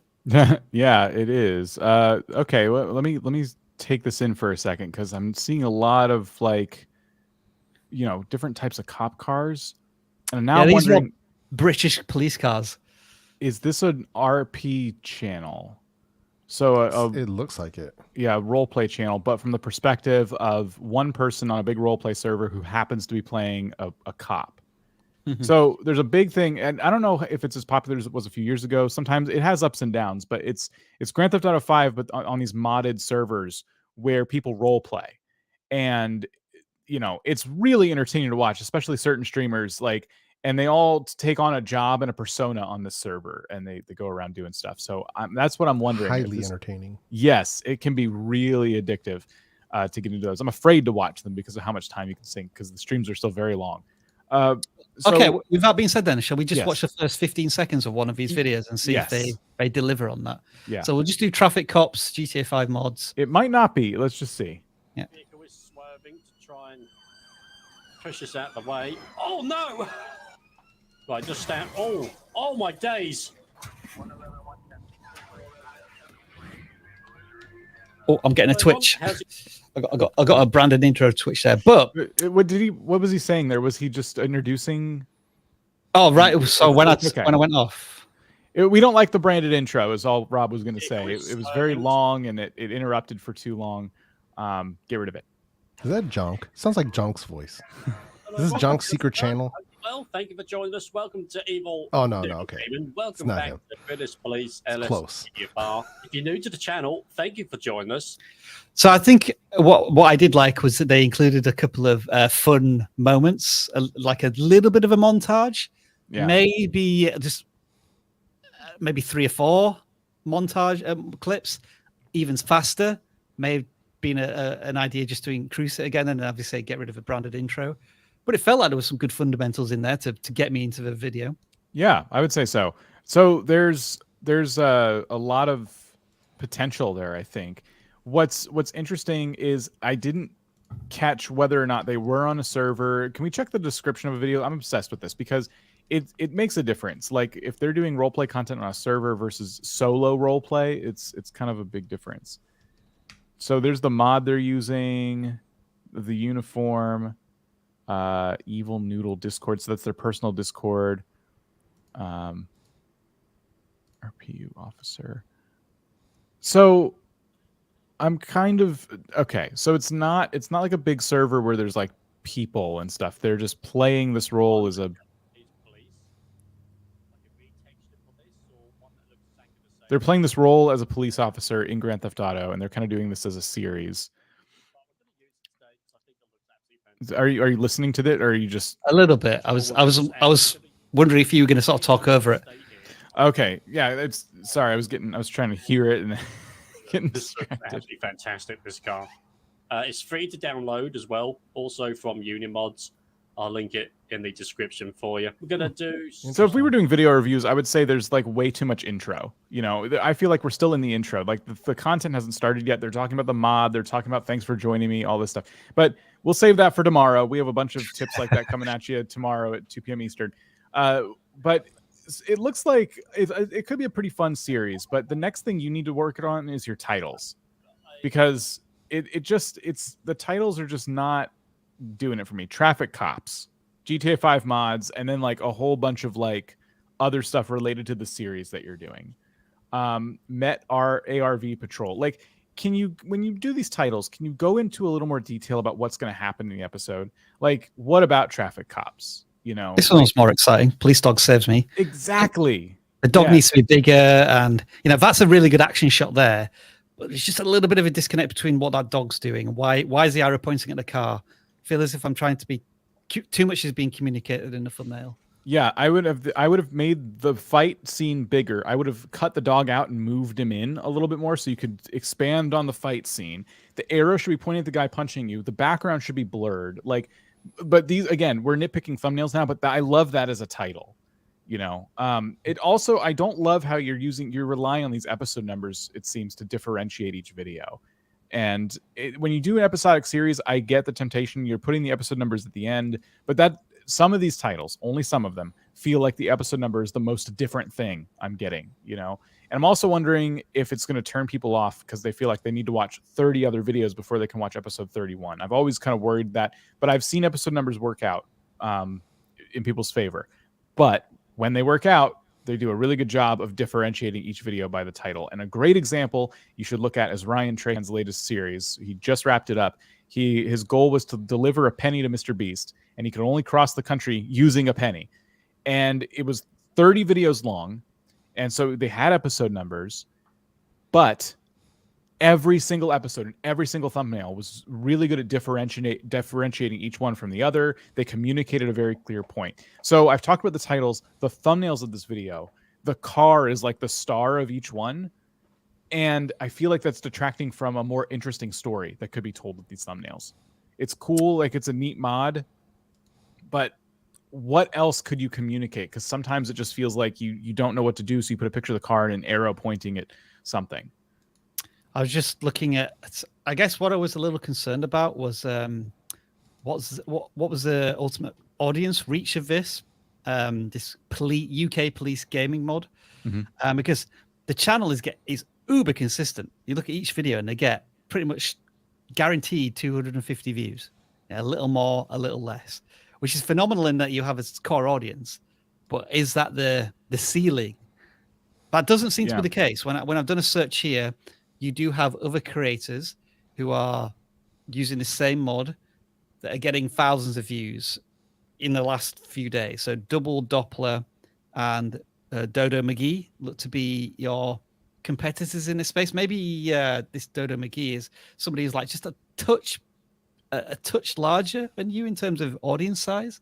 I'm wondering if you can take any spark of inspiration from them and their thumbnails and their titles.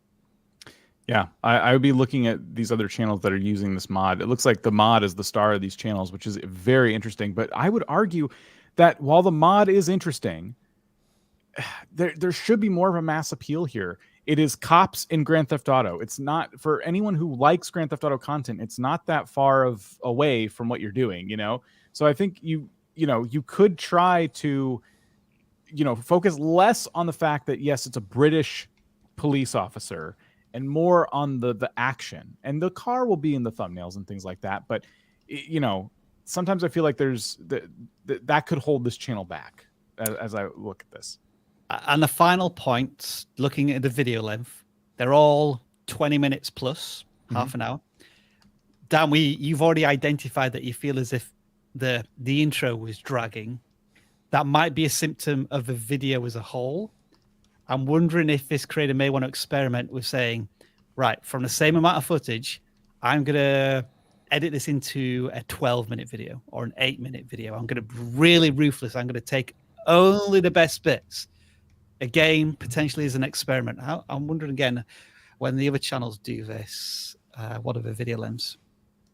Now, they do tend to be 20 to 30 minutes, so that would be a risk. It's very typical for Let's Plays. But did you see, if you scroll up, there was somebody who had like 6 million views. Grand Theft Auto Police, scroll down. Is the person in the thumbnail? There. Okay, 6.6 million views is from 3 years ago, so I didn't see that. But it's being a cop in Grand Theft Auto, and it was 7 minutes long, So I think if you just tell the best story, you know what I mean? That's really all it is. If you could tell the best story in 25 minutes, then great. But sometimes you could do an 8. I just want to watch like the first 10 seconds of this video, like an obvious competitor. Yeah. Hi guys, welcome back to another YouTube video. Yeah. Just jump straight into it with no. We have a hidden run, tease or intrigue. Playing as the Mhm. area card you would say. I would probably prefer our creator's intro, if I'm honest. I would too. Yeah. Yeah. They started off really strong. They, something exciting was happening, so you're going to get something in the episode. But yeah, I think we've thrown a lot at the channel. I hope that was of some use to you, and good luck. Jeff, I want you to throw a lot of stuff at Cars with Ben. Their channel looks like this. Watch what happens when you press this. There's nothing to press. I'm broken. I've glitched. I can't do anything. Nice. And you know how much I love car channels too, but that's an obvious miss that they need to go ahead and address that. Cars with Ben. Hopefully you see that and you can take care of that. But aside from this, man, Cars with Ben. So let's see, GR86. Okay, cool. I like the simplicity in the thumbnails. We've seen more than a few channels doing thumbnails of this style. The weird element that is kind of throwing me off a little bit is like on this Maserati video, second row on the left. Why is there a dude in the picture? Not every thumbnail requires a human being. So I just want to make that very clear to people. Unless you're talking about like the Paul Walker one, it makes sense for him to be in the thumbnail. I would have made him bigger because we're talking about his garage, like his dream garage. Then yeah, he needs to be in that. But when we're talking about a Maserati, unless that dude is particular to this video, then you don't need it. You just don't need it. So less elements. More than anything else, less elements in some of these. Like I get some of these people are just making that YouTuber face for some niches. It just doesn't work. Type of cars. I'm seeing most reliable cars 2022. So I'm thinking this one is like budget cars, affordable cars, cheap cars. And then in the same breath, like almost like the very next video, we have the best mods for obviously a souped up enthusiast car. Can such videos live on the same channel, or is there too much of an audience gap and separation there?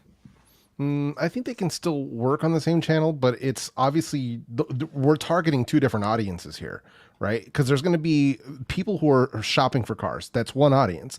Then there's like the other channel we reviewed a couple of weeks back where they were doing the history around obscure exotic vehicles, right? So they're not teaching you how to modify vehicles, and they're also not telling you which budget vehicles to buy. They're targeting different audiences, even though they're all automotive channels. That's the overarching theme. That's not the niche. That's not the target audience. So it can live here, but I would experiment and see which one is stronger. Is it my listicles of the best cars you should buy under 5,000 pounds or whatever? Or is it when I'm talking about modding a specific vehicle? Because the target audience for modding an 86 is going to be people who own 86s. That's your target. That means your video should be about maintenance. It should be about cleaning. It should be about modding them or about repairs and servicing, ownership. Like that in itself would be its own channel. So you have to think about it in that sense. This is what I try to get people to think about more than anything else when they talk about focus, is think about that viewer. Think about what they would want to watch. And is the same person going to want to watch videos about random vehicles when they're a GR86 owner? Probably not. Probably not. They're coming to YouTube for a specific reason. So I would start thinking about that because that could be its own separate channel. This looks suspicious here. Oh, let's have a look. Is this a branded intro?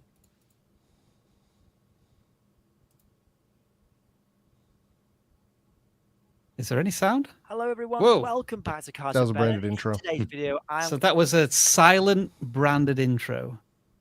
That is Hello, everyone. 5 seconds long. Yeah. Let me just. It's the are they most still doing common beginner YouTuber mistake. In this video, Okay. we'll talk about the GR86. This is the latest video, so it looks as if they've either removed it or changed it in the order. I like it. Which is good. Which is good. Get straight into it. Don't waste the viewer's time. That's the most important thing that you can do. You know what I mean? And I love it. One of the latest comments that I got on one of my videos where I literally did no intro, it was an experiment, where I literally just said the name of the product, and I think it was like Soundcore said. So I just said, blank headphones are here. Let's get into it. 12 seconds. I was already into the meat and potatoes of the topic. Nice. So, and then I got a comment later on that said, this dude didn't tell me his name. He didn't tell me what he was going to do in the video. He didn't do anything. He just got straight into the information I needed to know. He put timestamps in. I'm going to subscribe to his channel. So it's like that's one of the things where I was just thinking about it from the mindset of how can I not waste a viewer's time? So, Dan, any thoughts? Do we talk about the text heavy thumbnails? Sorry. We have not. Oh. Okay. I always look at your niche, before just taking what we say at face value, look and just make sure, because what looks good to some people might not make sense for the niche. I don't really explore this one too much, but it does feel like that the text in some of these thumbnails is quite a bit. Sometimes how cheap, like I like that in kind of the middle there. How cheap. Perfect. But sometimes it's, like I need to put something here because I always put text on the top of my thumbnail. So this car is important. It's just kind of, sometimes it just feels like kind of shoved in there. The car is certainly able to be the hero. I don't think text is needed every single time. Also, like when you have a price tag, like the how cheap one, like the price tag is small. I would say that's the more interesting bit of text than how cheap, because you already have that kind of in the title, right? Like it's about budget cars. So a car with just a big price tag, 1.5K hanging off of it, might be even better. So even in cases where you are using the text relatively well, there could be something else more compelling to put on there. There was a channel that we audited, I'd say about a month ago now, and it was an automotive channel. Quite similar thumbnails in that they'd have a block of text at the top, and then the outline of a car. And we gave that channel a lot of props because it was a very laser focused consistency in terms of that we were doing like video essays on cars of nostalgia, 1980s, 1990s performance cars. Mm-hmm. And I can't remember the name of a channel, but it just felt like they had the focus and the target audience perfectly aligned with every single video that they made. Whereas this one, I just feel that they're trying to cover too many aspects of cars, especially when I go to most popular. I look at these, we got the best performing videos here, most reliable cars, some listicle ones, which is kind of interesting and quirky. But then we've got some videos from SnowRunner, which is a PS4 game, perhaps. We've got some gaming videos in there as well. I just worried that there's too much topic jumping within the car topic. Yeah, I would agree. Let's just go. So the most recent, so we have performance car about a Toyota, performance facts about a Toyota. Then Volvos, which I think compared to Toyota, especially this performance car, you think of a Volvo as more of a very safety conscious driver, maybe a family. Then we got cheapest insurance in the UK. Then something about a Honda Civic, which you may consider another family saloon. Then back to best mods for a GT performance car. Then maybe Maserati, which is a supercar or a hypercar. And so this almost feels like a Top Gear YouTube channel, but maybe it just doesn't have the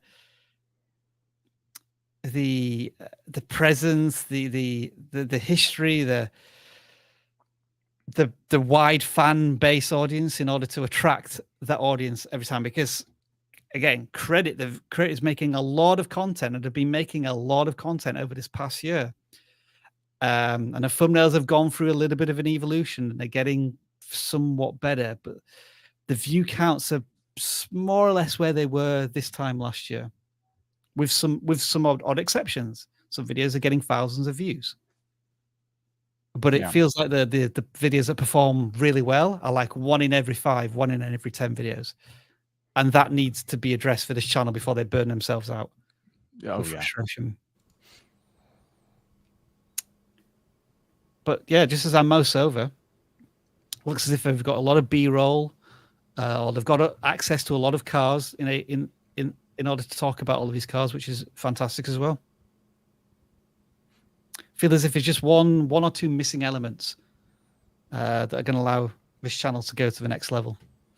Yeah, I think it's time to sit down and kind of like take a look at the target audience. Like, who is it that you would like to watch this channel?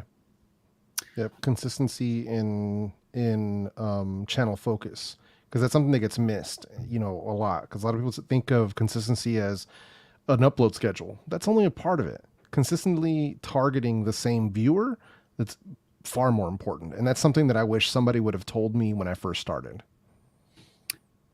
Can we have, Jeff, a hashtag that sums up this live stream? Hashtag random. Jeff thinks this live stream was random. What it also gives you an opportunity to do is type in hashtag random once and only once, and that's going to enter you for a random draw, not a savage one this time because he's not here today. This is going to be a genuine channel audit of somebody who's putting in hashtag audit once in the chat. Random. And while we wait for that random count to tick up, we'll just pick one more channel from the random ball collector. And before they try to spam it, FYI, the chooser for hashtag random, it only sees your entry once. You could put it 1 billion times and it's only going to count as once. So don't waste your time spamming it because it's not going to work. Man, Dan is obviously a Minecraft channel. Yeah. With a big subscribe banner written in pixels. And thumbnails are quite plain. I'm not sure if they are just screenshots, some of these. Oh, these look like they're straight from the game. You can see the UI, you can see the characters like hand in the corner. Yeah.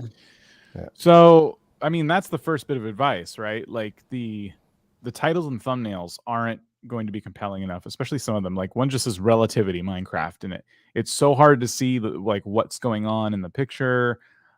So there's going to be a lot of that to address for this creator, for sure. I fixed the idle game security vulnerability. Yeah. What does high built-in blocks have to do with that? Yeah. If there was a security vulnerability, what I would have done is taken a block that was responsible for it with an arrow pointing like fixed or, don't use this or something like that, right? Like simplify your thumbnails.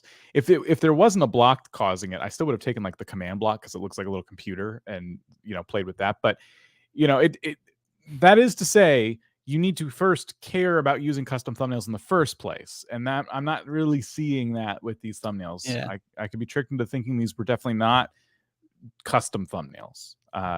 So cute. Yeah. Special. One subscriber special. I love that. I'm glad you got away from celebrating every time you got a subscriber. Yep.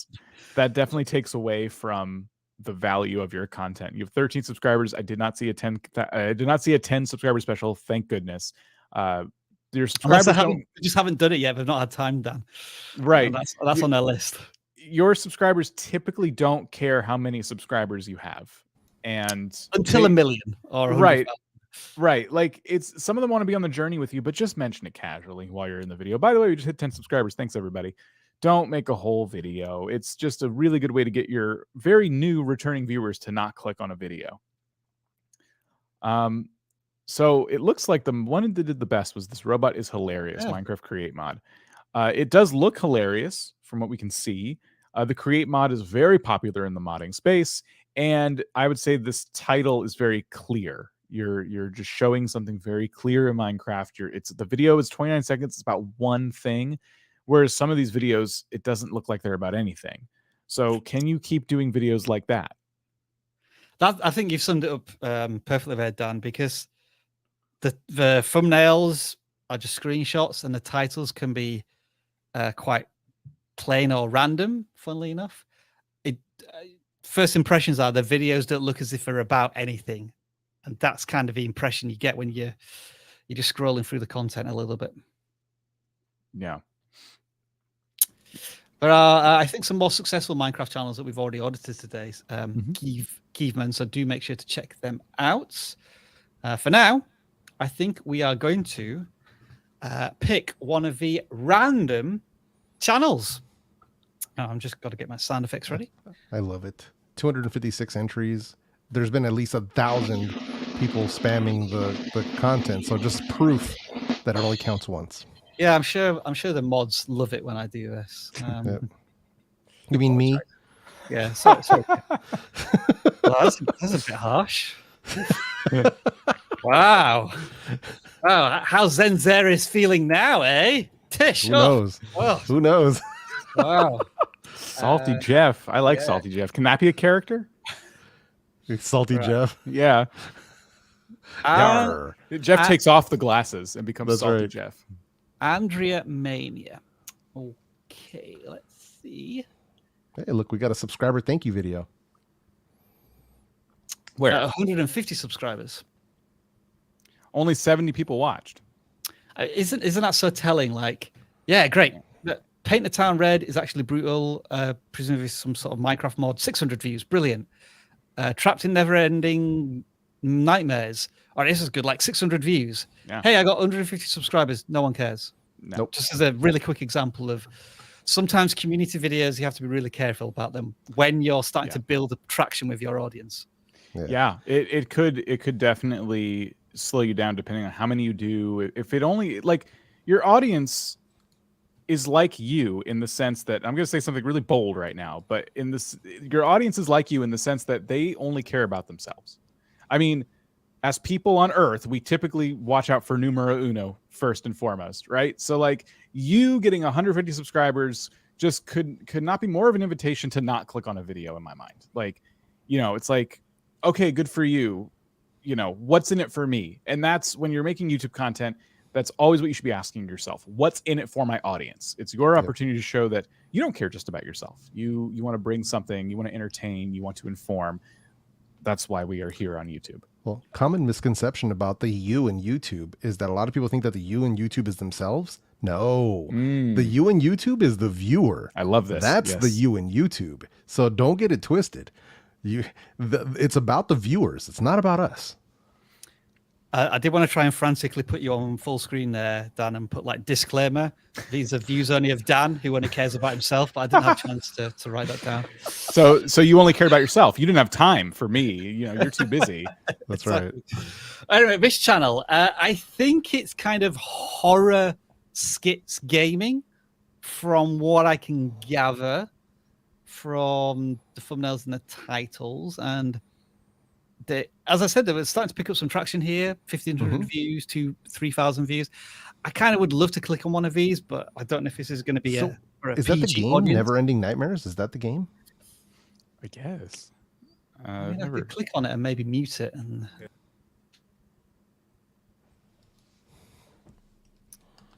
wow, so yeah, this is actually a video game.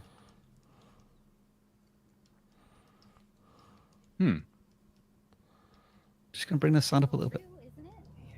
Why don't you try to get back? I'll wait up. I'm not hearing any commentary on this one. Oh. Uh-oh. Oh no. Okay. Never mind. I'm gonna go back up. Oh no, that is commentary. Okay. Yeah. It's a visually very striking game, isn't it? Yeah, it's really interesting. That's the really scary vibe to it as well. I feel as if we're just making observations about this channel without any. I feel like they're jumping between horror games really quickly. Yeah, to a certain extent. Yeah, you can definitely topic jump on horror games if you're going to keep playing other horror games, but there's too many games on the screen right now. Yeah, they need to start thinking of these in chains to get them to suggest each other. Yeah. And that would be the way to do it. So like, let's say theoretically you want to do, I don't know what they're uploading, if they're just doing one a week or whatever, then, you know, if it's going to be 4 videos in a month, then say, all right, the next 4 videos are going to be Never-Ending Nightmares And that way this month was Never Ending Nightmares. Doesn't mean you can't play the other games. You just don't have to record it. That's it. That's all you, or you can record those and save them for the next month. But try to put them together if you can. So you're not just doing rando game A on Tuesday, rando game B on Thursday, rando game C on Saturday. Like, wait, your audience is just getting whiplash all over the place. So, because some people who like a specific horror game might not like another one. So I'm trying to visualize viewer whiplash. Like, yeah, I'm watching something. Whoosh!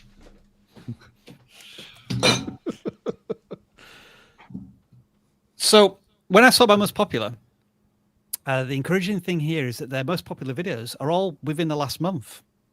Like 2 weeks ago, 3 weeks ago, 1 month ago, 9 days ago. So they've suddenly picked up some traction. But as you say, Jeff, there are potential chains that they could be working on here, in that they played this Quandale.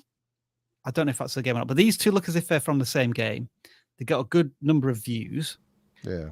Then they jumped to this game, which looks like some very bloody horror Minecraft mod. Looks like Unturned with way more blood. Whoa.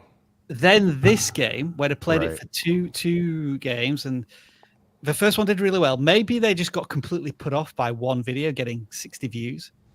And that's where we would argue, well, if you'd not made it like, because if you look at these two videos, you can't tell instinctively whether these are part of a chain or just the more videos on the same game. Whereas these, you can definitely tell it's an episode or like the progression.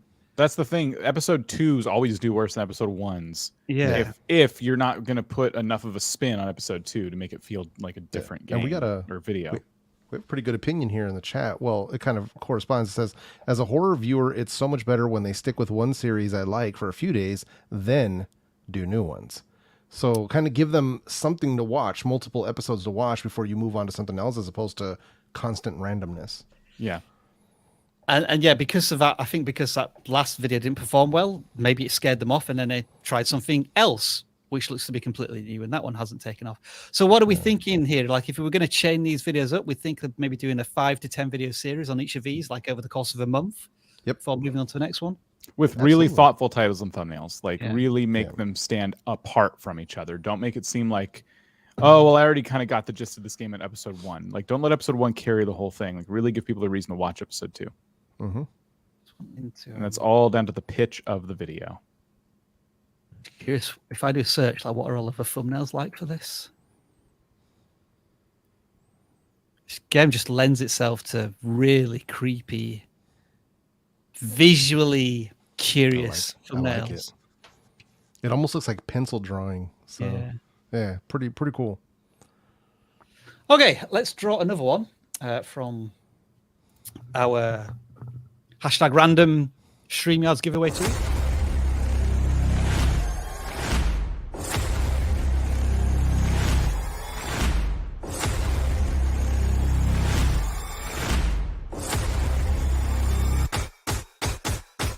All right, let's see what we got here going on. It's terrible. What a waste of technology. I don't know why people do this to themselves. Absolutely trash.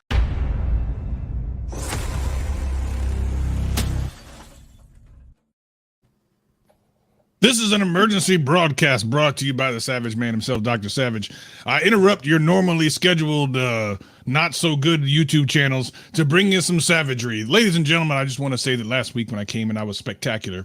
So much so that the incredible, wonderful Heather from Think Media reached out to me afterwards, and we had some discussions, and Think Media now is in the final steps of acquiring Savage Industries. I'm actually super excited by this. It's worth a lot of money. Now, some of you are worried because you're like, well, what happens to Savage Academy? Well, don't worry about it because Savage Academy is not included. They don't know that. They just know that they're getting something with my name on it. I made something real quick. I went on like, what's that legal site? At LegalZoom.com. I made something up real quick. So they're buying something that has nothing to do with where I make my money at. So I'm really happy that Think Media is going to be our new overlords here. Welcome, everybody, to the last couple of minutes of the vidIQ live stream. How's everybody? Awesome. I was all ready to do one more channel audit and then be gone. And Savage Industries sounds like a chemical factory. yeah. Well, I'll tell you, it's some of the things we do aren't exactly legal, but that's not neither here nor there. Let's do one or two before we get out of here for the day. Listen, I already have my Subway, so I'm good to go. But I know the rest of y'all probably hungry as heck. Here's the thing: like, do we draw from all of those who entered thinking they were going to get a real audit, or do we redo it for the savagery? We should probably redo it. What does the crowd say? I think that's only fair. So, Savage, if you were to have a hashtag, I would say Savage Subway because it was kind of savage. It's sitting in my stomach right now. I'm savage. Are you being savaged internally right now? I'm gonna tell you, it's not going well right now. It's we might be dropping the kids off at the pool shortly. Anyway, please. I just want to thank everybody for coming on through on this incredible Tuesday. And the Savage Subway is how you get in to get your savagery for the day. Yeah, so we've got 70 entries already. Let's just draw one of them. It's not the $5 foot long. It's the 6-inch for $6. Let me tell you something. The way it went around me, they charged $27 for a sandwich. Ridiculous. Here we go. VR. Oh, is this a VR channel? Like VR? It's better than real reality. I gotta tell you, real reality is kind of terrible now. VR, I love it though. What's this? I see that dude from Among Us. It's the fungus Among Us. We got some shorts. We got some political stuff. We got what is all this? What is this high class buffoonery? What the question marks, which is what I'm thinking right now. I got question marks. I can't see any of these shorts, man. Can you help me out here? I can't even see what they are. What are they? Why are they so small? Because they are recording square footage on a vertical format. Why would you do something like that? Like why would someone do that? Let's look at this. Know. There we go. Oh, okay. Yeah, this was a good idea. Yeah. So YouTube gives us less pixels to use, and you were deciding, nope, that's too many. We're going to use less than that. I would like less resolution, please. I would like to squeeze it even smaller. Of course, we want to get it down to 1 pixel. If you keep pushing, you never know. One day you can make it where your video is as small as my interest in this channel. Let's do one more channel here so everyone can get out here and get some food going. I forgot to mention a disclaimer here in that if you do something yourself for a Savage audit, which nearly 200 of you already have done, you're not going to get an audit of. Oh, there was a Savage. You notice that someone said Savage something in their name. Did you see that? Oh, I like Death Scribbles. That's a cool name. Death Scribbles. That's a cool name. I like that. This is an alternative audit. Oh, alternative. All right, let's see. Death Scribbles. Is this when it happens when you about ready? This person did it too, huh? Where they put the square in the thing. Is this what happened? Oh, but she got one of them right. Okay, let's take a look. What she got to say here? What we got to say? Sure. Okay. Death Scribbles. Oh, okay. Mothman Legend. Is that scary stuff? You know what? This tells me right off the back. This person's wearing glasses. That means you got to pay attention because you know what she's talking about. That's right. I always pay attention to people to wear glasses. Most of the time. And I like the way she uses her hands. Whenever I discuss things, I always use my hands too. Because less people know I'm serious. Start bopping them in the face. Bam, bam, bam. Oh, and is she showing typing? Yeah, a bit of B-roll there. Oh my goodness, that looks scary. I don't understand. What is Death Scribbles? I thought it was going to be drawing when someone's dying or something. What she got all this? What is it? What is this, please? Someone help me. What's up with all the horror channels lately? It's a good question. We've actually covered quite a few in these last few moments, haven't we? Yeah. Hey, what's this one with the big thumbnail? What's this one? Oh, that's from the Stranger Things. I'm in the middle of Stranger Things right now. I'm not gonna lie. I had to change my pants twice. That thing is some scary stuff. I like the show, but it is getting real crazy. Now I'm only 3 episodes in, right? I waited till they all came out. Hold on. I waited till from this season. I waited till they all came out so I could watch them in a binge because I ain't trying to be waiting around for 3 months hoping for the next episode. I ain't dumb like that. Some of y'all are so cringe, you just watch it as soon as it comes out. Nah, bro, I'm waiting till they all come out before I watch them. Anywho, I saw that dude in that show, and that dude is scary as heck. I don't know who the dude is, but what does it say? The true story behind. Oh, I don't want to know that yet. I gotta watch the show. One more thing. Savage, you're 3 episodes into the entire thing, or like no, into this series, into this season, man. Come on, I watched the other one. Yeah, it's a pretty good show. I will tell you this though. That I don't know who came up with that show, but they were on one. That's for sure, because no normal person who walks in your local grocery store and grabs like the watermelons and then takes them to the front and just be quiet would make a show like that. That's someone who goes over there and gets some real strange looking fruit. You know, the ones with the sprinkly thing. That's the type of person who would write that type of show. All right, what do we got here? One more to go. Yeah, exactly right. That's what you're talking about. who this is. Matthew of Zmingma. Okay, all right, cool. All right. I'll remember how to spell that. And what's that say? What's the last name? Visual Art? Okay, yeah, I got that.